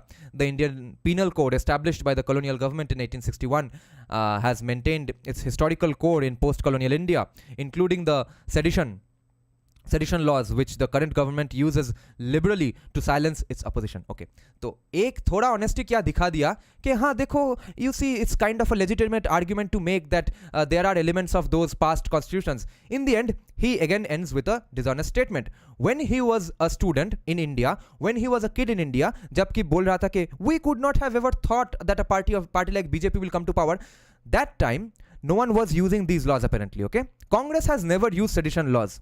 BJP is for the first time using sedition laws. What a dishonest academic. However, Deepak sees in these entanglements of the colonial and the post-colonial a religious conspiracy propelled by the Christian moiety rather than the administrative governmentality of modern states cutting across ideological colonial or anti-colonial divides. That is not surprising though. That is not surprising दो तो नहीं है, तुमको तो कुछ समझ में नहीं आता है, मगर एक मिनट रुको, यहाँ पे एक और अजीब चीज़ बोला है कि he is making a straw man argument against JSI Deepak which a lot of even fair-minded people criticisms are made by fair-minded people against Ankit Shah. Okay, see, when Ankit Shah, this is an exact analogy, okay, so bear with me.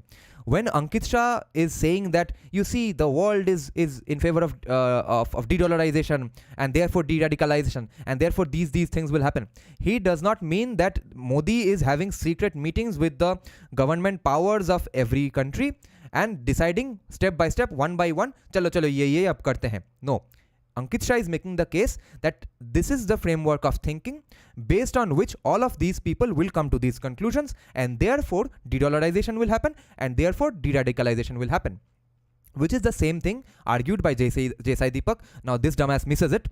J.S.I. Deepak is making the case since these people, all these people were operating on an Abrahamic way of looking at the world, which is literally called coloniality in this context, Abrahamic way of looking at the world.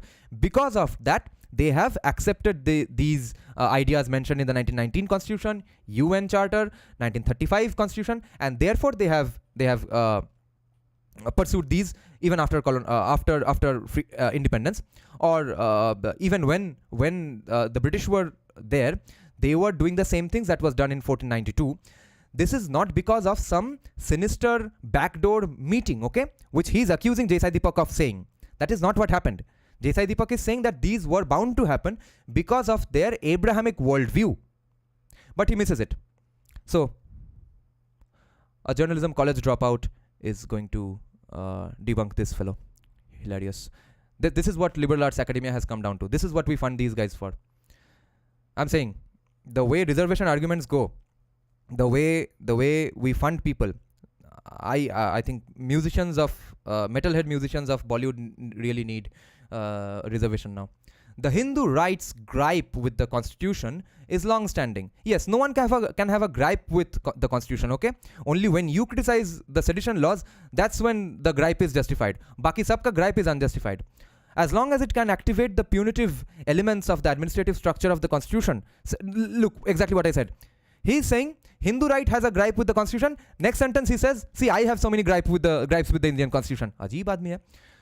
Structure of the constitution, sedition laws, emergency laws, elements of centralization, curtailing federal powers of regional states, targeted use of CBI and ED to browbeat political opposition. Note, these are not constitutional bodies but can be considered a part of the administrative executive powers. They are happy with the Indian constitutional system. Yes, in the same way, you are happy with a lot of things in the constitution, whereas you are not happy with these particular things. What a fucking idiot.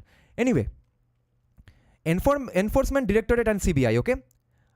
When BJP did not come to power, CBI never went after anyone, okay? CBI was invented by RSS and BJP, according to this guy, okay? Second of all, even if CBI and ED are going against political oppositions, why are they criminals in the first place? Why was money, cash money, found at the house of Partho Chatterjee? Did Narendra Modi put it there? Did Savarkar put a bunch of money in Partho Chatterjee's house? CBI भेज रहा है कि नहीं, वो बात का argument है. पैसा रखा क्यों गांडू उसने घर पे? Anyway, CBI and ED has forever been used. BJP did not invent it. This is a headline that this guy needs to read. However, they abhor the asymmetrical federalism that allowed Kashmir autonomy, which this BJP government revoked in 2019. Okay.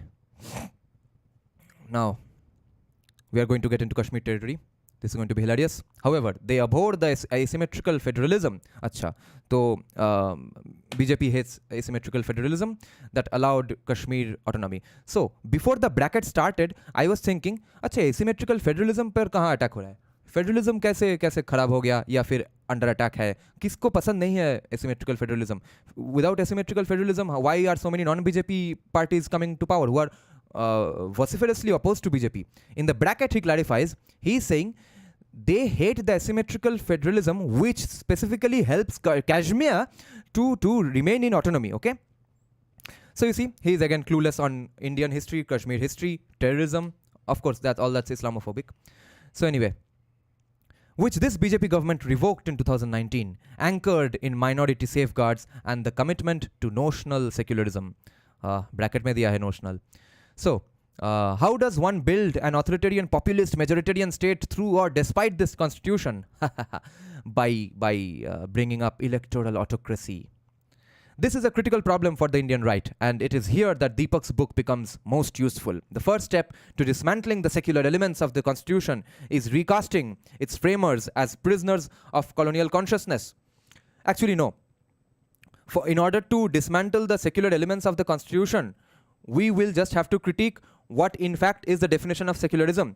If secularism means irreligiosity of the Indian state, then we are not secular anyway, because it funds Waqf board, it funds minority institutions, it handles Hindu temples.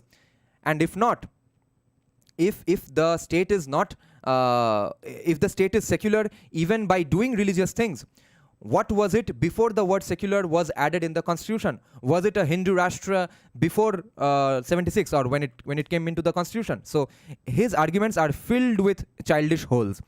Thirdly, yes, those founders of the constitution may or may not be prisoners of colonial consciousness, but we don't need to make that case to conclude that the Indian state has fake secularism, or whatever secularism they do have, that needs to be eliminated.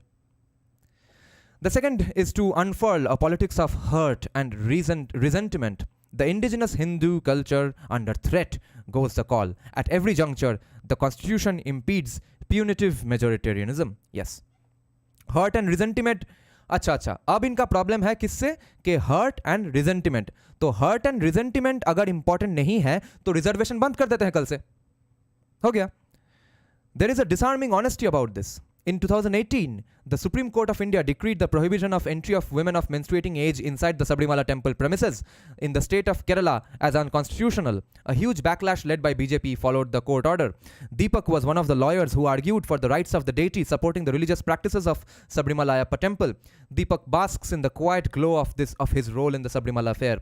He claims the later 2019 Ram Janmabhoomi, birthplace of the Lord Ram verdict of the Supreme Court vindicated his arguments about the rights of deities. This, as the reader might know, was a travesty of justice. Acha, it was a travesty of justice because the deity can't have rights. If the deity can't have rights, how can the deity have property? And if the deity can't have property, why does any other religion have any property? Just run a complete China-style irreligious communist state where there's no religious institutions functioning. And if the deity's rights of prohibiting women of a menstruating age in the temple is not justified because you have an understanding of the tradition more than the deity or the believers of the deity, why don't you, I'm talking to Sen here, Professor Sen, why don't you in fact go teach those women who are apparently believers, but believers who don't believe in the tradition of the temple, why don't you just pursue and tell them to be an atheist? And leave the temple for the believers, because the believers believe that women of that age should not enter. But if you don't discard the idea of that belief, how can you pick and choose some parts of that specific belief of that specific temple?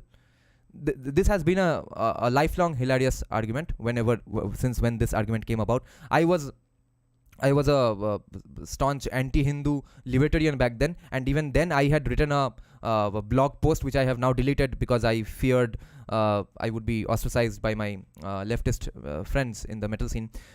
But even back then I knew that how can even this be an argument, that what is the belief is in the realm of the believers. A non-believer can't go in there and tell them how to modify their belief, because it is a very small temple. It is catering to a very small community, and it's not even leading to outside harms. Okay, if a woman really believes in that, they are the ones who are not entering it when they are of a menstruating age. Atheist arguments in religion, religious arguments in when it comes to Marxism. This is what that Twitter handle called eminent intellectual was saying yesterday, that commies are famous for applying Abrahamic lens to dharma and dharmic lens to Abrahamic religions and ideas. Anyway, this has been long argued. We don't need to get into the justification for the Sabrimala verdict. We'll move on from here. This was a travesty of justice. The Supreme Court, after years of legal wrangling, recognized a land where Babri Masjid, a 500-year-old mosque, had stood, razed to the ground by Hindutva goons in 1992, as being the birthplace of Lord Ram, where K.K. Muhammad himself, a Muslim, found remains of the former Lord Ram temple. And after the construction of the temple began, they found even more remains of the former Hindu temple, Lord Ram's temple. The nature of the book is quite clear from such a vindication. This is not a scholarship about indigeneity, the nature of colonial history, etc. It is a book which feeds into a growing list of right-wing nationalist techniques deployed to gain ground electorally and intellectually. Electorally क्या है भाई? जैसा दीपक क्या election में खड़ा होगा? Intellectually तो हाँ है. उसके पहले भी there was left-wing techniques deployed to gain ground electorally and intellectually in left-wing political circles and left-wing academia. So what's the fault in that? Decoloniality is a part of this repertoire. This is critical and needs to be repeated ad nauseum if need be. हाँ, क्योंकि तुम तो हो गांडू, क्या करें? If this needs be, decoloniality in this book is a tactic of majoritarian, ethnic, violent politics. अब ये italics में दिया है, seriously लेते हैं, चलो. Decoloniality in this book is a tactic of majoritarian, ethnic, violent politics to appear as a specific victim of the colonial past. So, they were not a victim of the colonial past, or should we not talk about being victims of the colonial past? If not, cancel reservation tomorrow. How is this then accomplished? How is this then accomplished? Much of the book stands on a critique of Christianity and its intimate, if underplayed, relationship to modern secularism. Secular critiques of religion, though on the face of it critical of religion, assume and concede the paradigm to Christianity and therefore get subsumed into the larger Christian universality. Thus far, it remains a coherent critique of religious studies. Yes.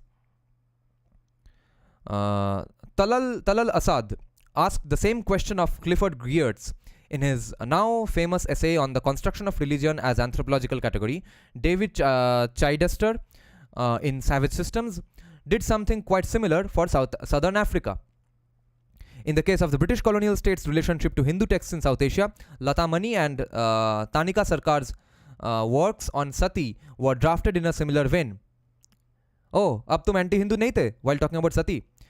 It was part of a moment where, or it was not the conversations on Sati used to harass Hindu voices. It was part of a moment where universal categories were questioned and demonstrated to have particular regional provenance. Deepak Chakraborty engraved this in the title of his book of essays, Provincializing Europe. Bala Gangadhara's 1994 book, Heathen in His Blindness, Asia, the West and the Dynamic of Religion, was published around the same time as Chichester and Assad's work. Some subalternists appeared to be keen on his work at this moment. For instance, in a lecture delivered at the Indian Institute of Management Kozhikode in 1998, Partho Chatterjee referred to Bala Gangadhara's book approvingly. अब तो शायद वो भी approvingly नहीं बोलेगा क्योंकि it might be used by Hindutva goons. Thus, one can trace the emergence of such a critique which was soon to become commonplace. हाँ तो क्यों commonplace ना हो और उसके basis पे क्यों ना लोग बहुत सारे book खरीद दे और वो लोग क्यों ना एक पार्टी को vote they who somewhat stands for these views. सब होगा, एकेडमिया के अंदर होगा, ओके यूनिवर्सिटी के वॉल्स के पीछे होगा, मेन स्ट्रीम नहीं होना चाहिए, हमको कूल एजी अंडररेटेड अंडर अप्रिशिएटेड रहना है. This sounds like a dumb metalhead. However, Bala Gangadhara didn't stop there. His version of this thesis led to some notion of a colonial consciousness, but what came after was critical. The way out of the morass of colonial consciousness was to restore an Indic consciousness where caste as a form of brutal social hierarchy did not exist, or even better, if it did, was a colonial construction. एक ही बात कितना बार बोलेगा, चलो हम भी बोलते हैं एक बार फिर. Yes, untouchability did happen, but also yes, casteism, caste identities got more rigid after colonial caste census. And our reasons for criticizing the word caste is that it misdiagnoses the problem because it encapsulates both varna and jati. As the okay, let me have a break with drinking a bit of coffee now. I'm stammering too much. कान वान जल गया headphone पहन के. अरे मैं headphone क्यों पहना हूँ अब तक? What the fuck? I'm wearing a headphone because I started with the video. Lol.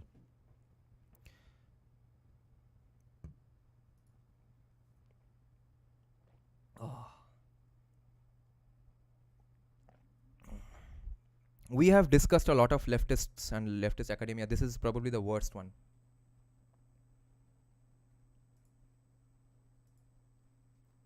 Okay.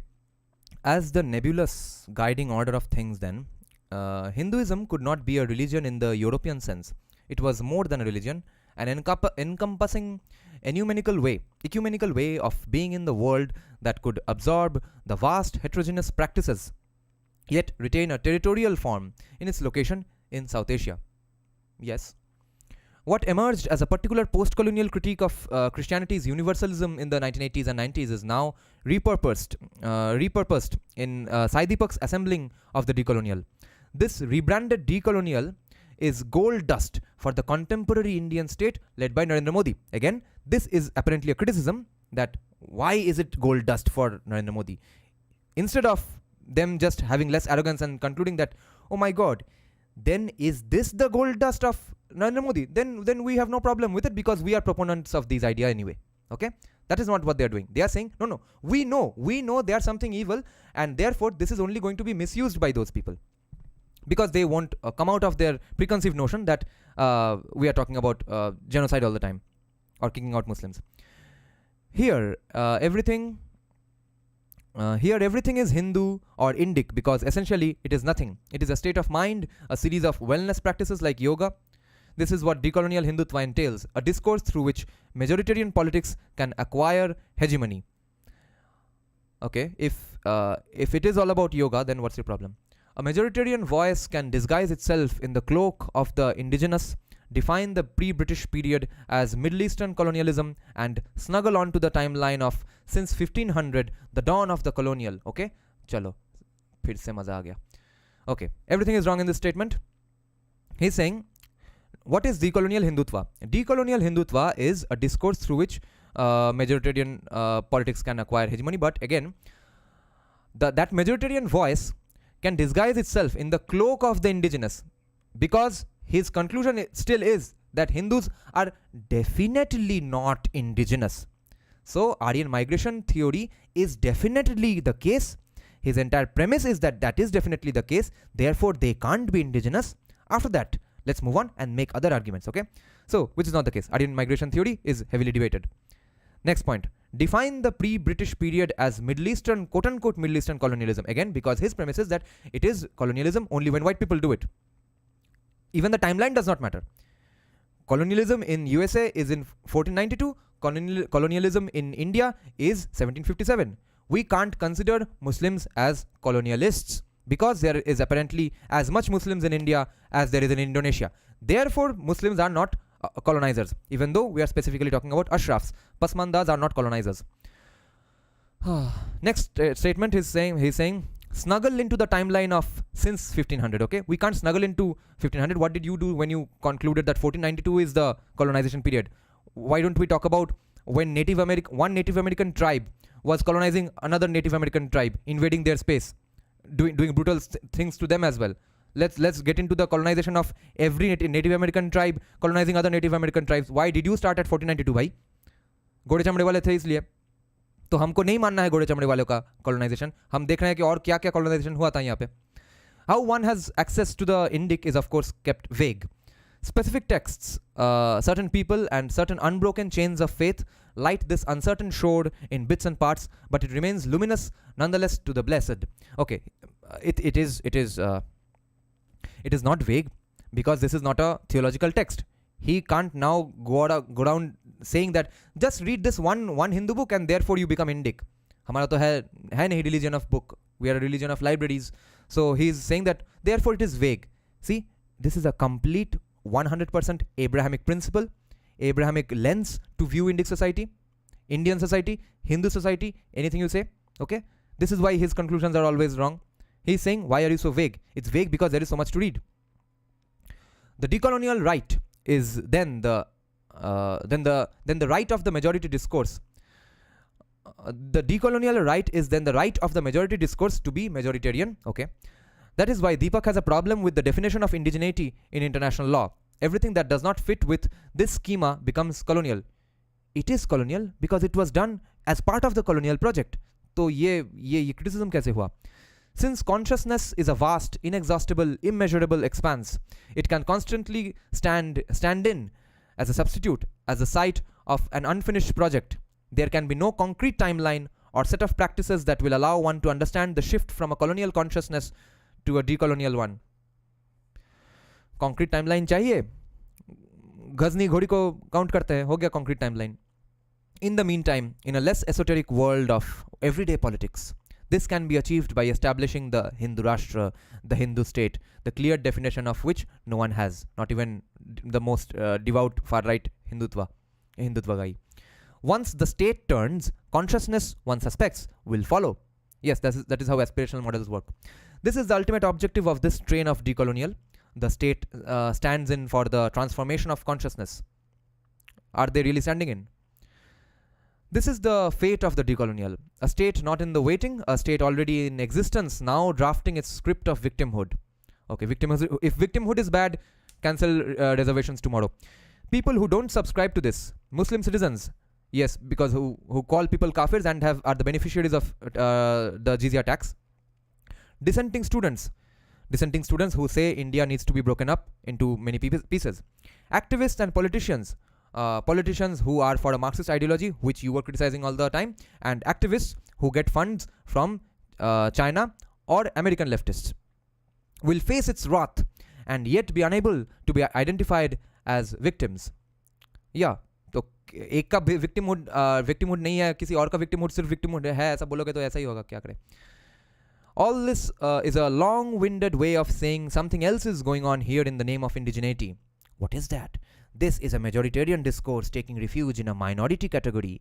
Decoloniality, an academic language, all fire and brimstone with promises of an insurgent reversal of colonial epistemologies, facilitates this political shape-shifting.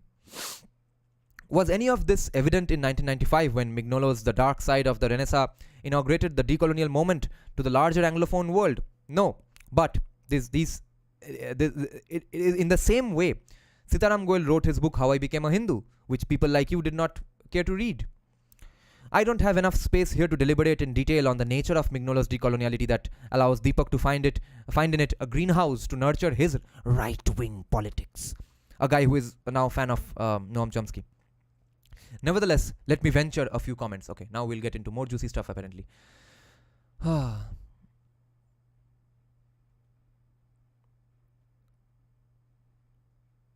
Some of the critiques of Christian universals, the colonial matrix of power, CMP, or the original prototype of Deepak's ontology, epistemology, theology, and the politics of incommensurability inscribed and overcome in the moment of encounter between Iberian powers and Mesoamerican populations, set the tone for what was to come.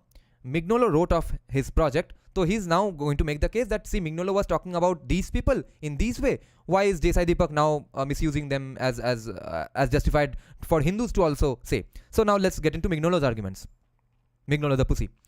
In connection with the location of enunciation, what I attempt to do is less to describe and narrate how colonization of languages, memories, and space took place and were implemented, than to identify the spaces in between produced by colonization as location and energy of new modes of thinking, whose strength lies in the transformation and critique of the quote-unquote authenticities of both Western and Amerindian legacies, okay, American Indian, Native American.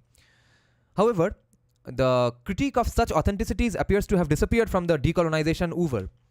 The abandonment of the critique of authenticities, quote-unquote, both Western and Amerindian legacies, is replaced by a facile, moribund opposition between the authentic indigenous and the colonial Western. अच्छा, तुमको facile लग रहा है तो क्या है? The border thinking, drawing on Gloria and Zaldua, that the darker side of Renaissance promised has transformed into an impassable corridor between rivaling authenticities. Okay, ठीक है? Rivaling authenticity.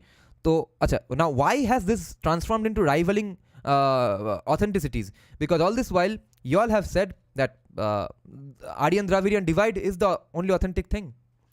Mignolo's decoloniality, in fact, now only traffics in authenticities. One reason perhaps why it seems such a productive option for Hindu fascism. Oh, fascism aa gaya. It is not at all fair to call JSD a fan of Noam Chomsky. Why not? He said it verbatim in Beer Biceps podcast. Yeah, you might say it's not fair to call him a fan of Noam Chomsky because he's saying that Noam Chomsky is wrong when it comes to Hindutva or Hinduism or this current government.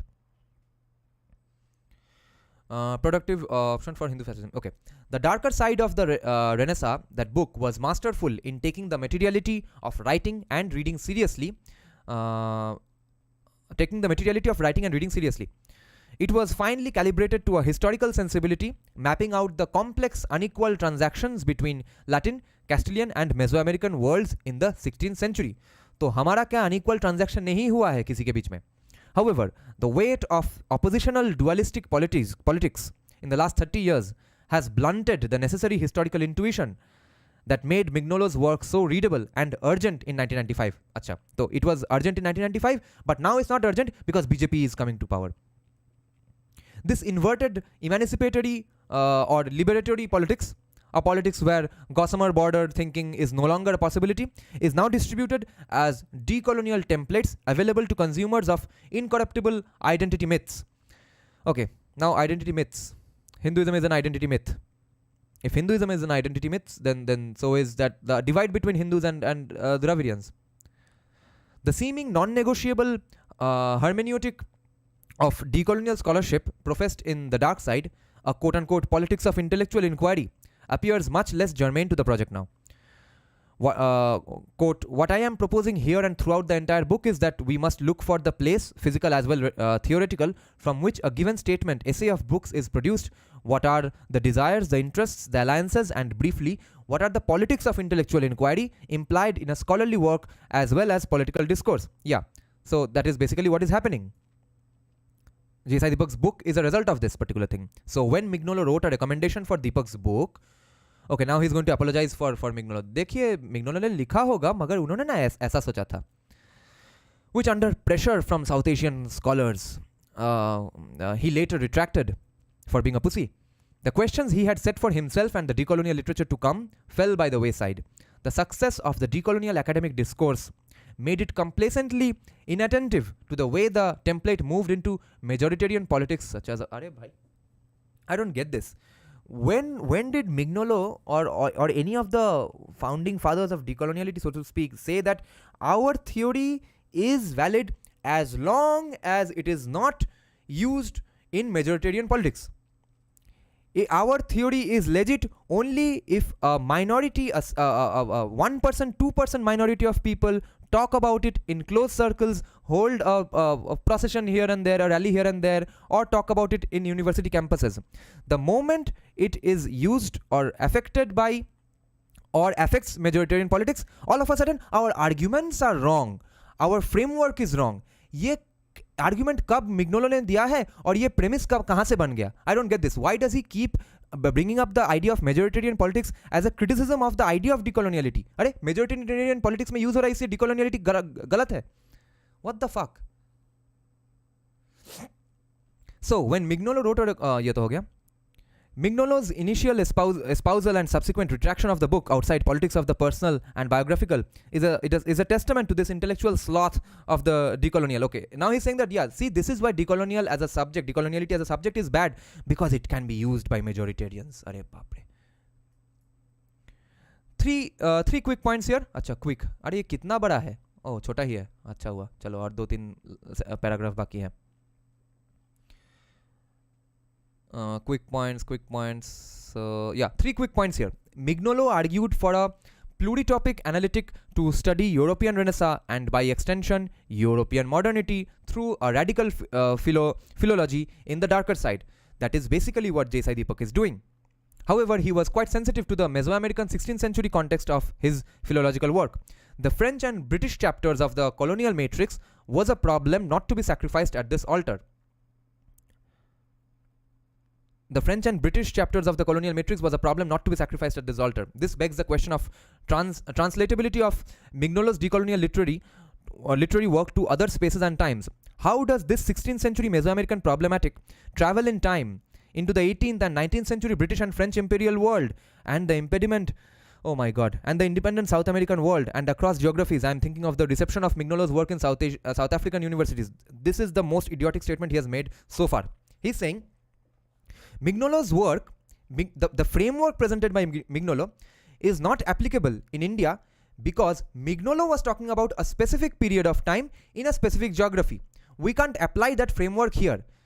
क्यों? क्योंकि बहुत सारे मुसलमान हैं यहाँ पे और as much as there is in Indonesia. वाह. इसको भाई इसको रिफंड मांगना चाहिए JNU से, और जिस स्कूल में पढ़ा है बचपन से वो सब स्कूल से रिफंड मांगना चाहिए. Second, what is the methodological exit from the entanglements of modernity? Acha. But let me just be more precise. Can a framework presented by an academic not be applicable in another geography and applied for a different time period? Does everywhere everything happen at the same time? Did Iron Age happen everywhere at the same time? Iron Age is not a historical period. Do you know that? Iron Age happened in different places at different times. Bronze Age happened in different places at different times. Okay. In the same way, we can say Marxism is completely irrelevant because Marx was talking about some countries and based on the context of that time period. Therefore, eliminate all Marxism today. Marxism should be eliminated, but for different reasons, but not because it's not applicable here. But also, it's just a framework. It's not a Bible or any Abrahamic book that can't be reformed. We're not even talking about reforming reforming decoloniality here. I'm not getting the argument here that why can't decoloniality be applied here? Because it's not predicated on the geography. It's predicated on whether there was a colonizer and whether there was settler colonialism and whether there is a thing called coloniality, which is the way of thinking applied by the colonizer used by the native population themselves. That is called coloniality. And if that happens in India, why shouldn't we apply Mignolo in the Indian context? More importantly, he does not know or maybe understand that what J.S.I. Deepak was doing anyway was already, before reading any decolonial literature, was already decoloniality in action. He was doing it without knowing about decoloniality. Like Anand Ranganathan says, just because the word oxygen was not discovered, were we not breathing oxygen? Just because J.S.I. Deepak used the word decoloniality, whatever he was doing before that, that does not stop being decolonial. Professor Indu Vishwanathan told him specifically that you are doing decoloniality anyway. Why don't you get some help from the actual decolonial authors as well? So if this book called India, that is Bharat, had no mention of the word decoloniality, this book would still be valid. J.S.I. Deepak's work would still be relevant. Okay? Which is why I'm saying the first decolonial book or the decolonial way of looking at things is not in fact India, that is Bharat. It is in fact How I Became a Hindu by Sitaram Goel. He criticizes these things in the same ways without using those words. Now, why did then J.S.I. Deepak use the decoloniality idea? Because if he did not use these ideas or these words, that book would be taken even less seriously. It would maybe not even come out of Bloomsbury. Okay. So he was playing according to their own rules. And for playing according to the commie academic rules, they are now saying, how can you apply decoloniality in India when it was talked about by Mignolo for a specific century, for a specific geography? It was going to be decolonial anyway. J.S.I. Deepak's work is decolonial anyway. Sitaram Goel's book is decolonial anyway. So this argument does not stand. Okay, second. What is the methodological exit route from the entanglements of modernity? Okay, हम भागे कैसे modernity से? How do we recover a 0 point of articulation untainted by the long history of capitalism? How do we, if we ever find this impossible 0 point, then account for the claims non-European populations made and continue to make on modernity, be it black Haitian revolutionaries or the intellectual and political figures from the third world across the 1950s and 60s? The only way out of this impasse is to say explicitly, as Deepak does for the architects of the Indian Constitution, or implicitly, that these figures had little or no ability to comprehend the world they inhabited. हाँ, तो और क्या करे? यही तो है. And even here, he's saying that, he acknowledges black Haitian revolutionaries only because black Haitian revolutionaries were not majoritarians. If the point of view propagated by black Haitians, it did in fact become the majority view in Haiti, he would probably say that even that is bad. Third, how does this literary history, this radical philology, this elaboration of coloniality of knowledge relate to material conditions or the political economy of empires? In the afterword to the second edition of Darker Side, Marx and Adam Smith were clubbed together as thinkers blind to the coloniality of Eurocentric modernity. However, how one was to write a material history of coloniality that is not a Hegelian absolute spirit, now housed in the ideational indigenous figure, remained conspicuously unaddressed. Acha. So, again, this criticism is based on the fact that he does not know maybe or is not acknowledging that J.S.I. Deepak's book, his views, his works were decolonial in nature anyway. Sitaram Goel has pursued decoloniality anyway. They just did not apply the word decoloniality. So his argument basically again here is that since decoloniality as a term has these connotations, therefore how will you run from it? Strawman. Unsurprisingly, India, that is Bharat, as an inheritor of this sensibility, displays a complete lack of engagement with the colonial economy, its beneficiaries and victims, and the distribution of resources. चलो reservation बंद करते हैं. precisely because answering such questions would reveal the fractures within the colonial society, and the claims of a majority or the Hindus would be impossible to be dressed up as the rights of indigenous on the same footing as a vulnerable Amazonian tribe. एक बार honesty दिखा दिया है. Vulnerable Amazonian tribe. Hindus abhi vulnerable nahi hai, more or less, even though the spokesperson of the Hindu Fascist Party is in hiding. They are not as vulnerable as the Amazonian tribe. इसीलिए ये सब गलत है, ये सब argument गलत है. To avoid any such pitfall, there is almost a deliberate disregard for economies of knowledge production in the book. It remains firmly rooted in a closed notion of indigenous culture. अच्छा, closed notion of indigenous culture तो मादरचोद आज तक द्रविडियनिज्म कैसे मरवा रहे थे? As if the histories of culture exist outside the economic histories of the empire. हाँ, तो ब्राह्मणिज्म और द्रविडियनिज्म कहाँ से आया था? If a cultural restoration can be megaphoned, then far thornier questions of resource distribution, yes, and jizya reparations and stopping reservations, capital circulation, dependencies, etc., can be pushed under the carpet. Yes. There appears to be a sleight of hand in the decolonial analytic when epistemological critiques, European claims to universality, now replaced by pluritopic possibilities, become ontological positions. The opaque alterity of indigenous, okay? Whatever it is indigenous, that is good. Where a process of critiquing universality turns into an entrenched location. That is the world that has come about today, because when we were buying into the idea of universality or universal good, it was misused by USA. Even if USA did not misuse it, commies of India misused it. Are these mutations, and therefore we are now understanding that, okay, that framework itself was wrong, we need to localize these problems. And everyone needs to look after their own interests, every country, every society, every religion, which a lot of people were doing anyway, but the ones left vulnerable were the people who were buying into the universal bullshit. Are these mutations the Indian right's twist on the liberatory politics of the decolonial? Or are they part of the very internal architecture of this intellectual movement? This is the looming question India, that is Bharat, brings forth. Oh, iska uttar nahi diya. खत्म बा. कितना लंबा हुआ है हमारा live stream? 2.5 घंटा हो गया, तो आज तो लाइव स्ट्रीम का रिएक्ट नहीं कर सकते. तो this was the only criticism from a credentialed academic that has come about for J.S. Deepak's book India, that is Bharat. And this is how bullshit that criticism is, okay? What? Oh my god, what a torture this was. Now let me check some comments. Yeah, comment section में तो आज अजीब debate चल रहा है. Let me check some comments, whichever is relevant for me to get into, then we will end the live stream. Ahoms. अच्छा, नीनर का comments पढ़ते हैं. Dada, did you hear what Raghuram Rajan said recently? He's getting worse and worse at predictions, lol. What did he say recently? A few months back he had said that Indian GDP growth rate will be not more than 5%, and then it ended up becoming 7.6%. That part I know. Let's see what Niner said. Niner, yeah. Secularism is simply removing state from religious affairs, nothing about tolerance. Yes. Irreligiosity of the state. Keep discussion civil, bro.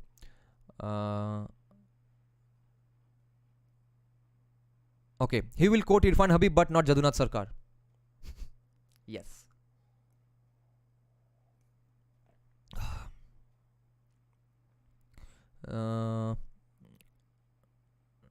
Spreading knowledge is dharma, so follow dharma. वहाँ पे debate चल रहा है, यहाँ पे debate.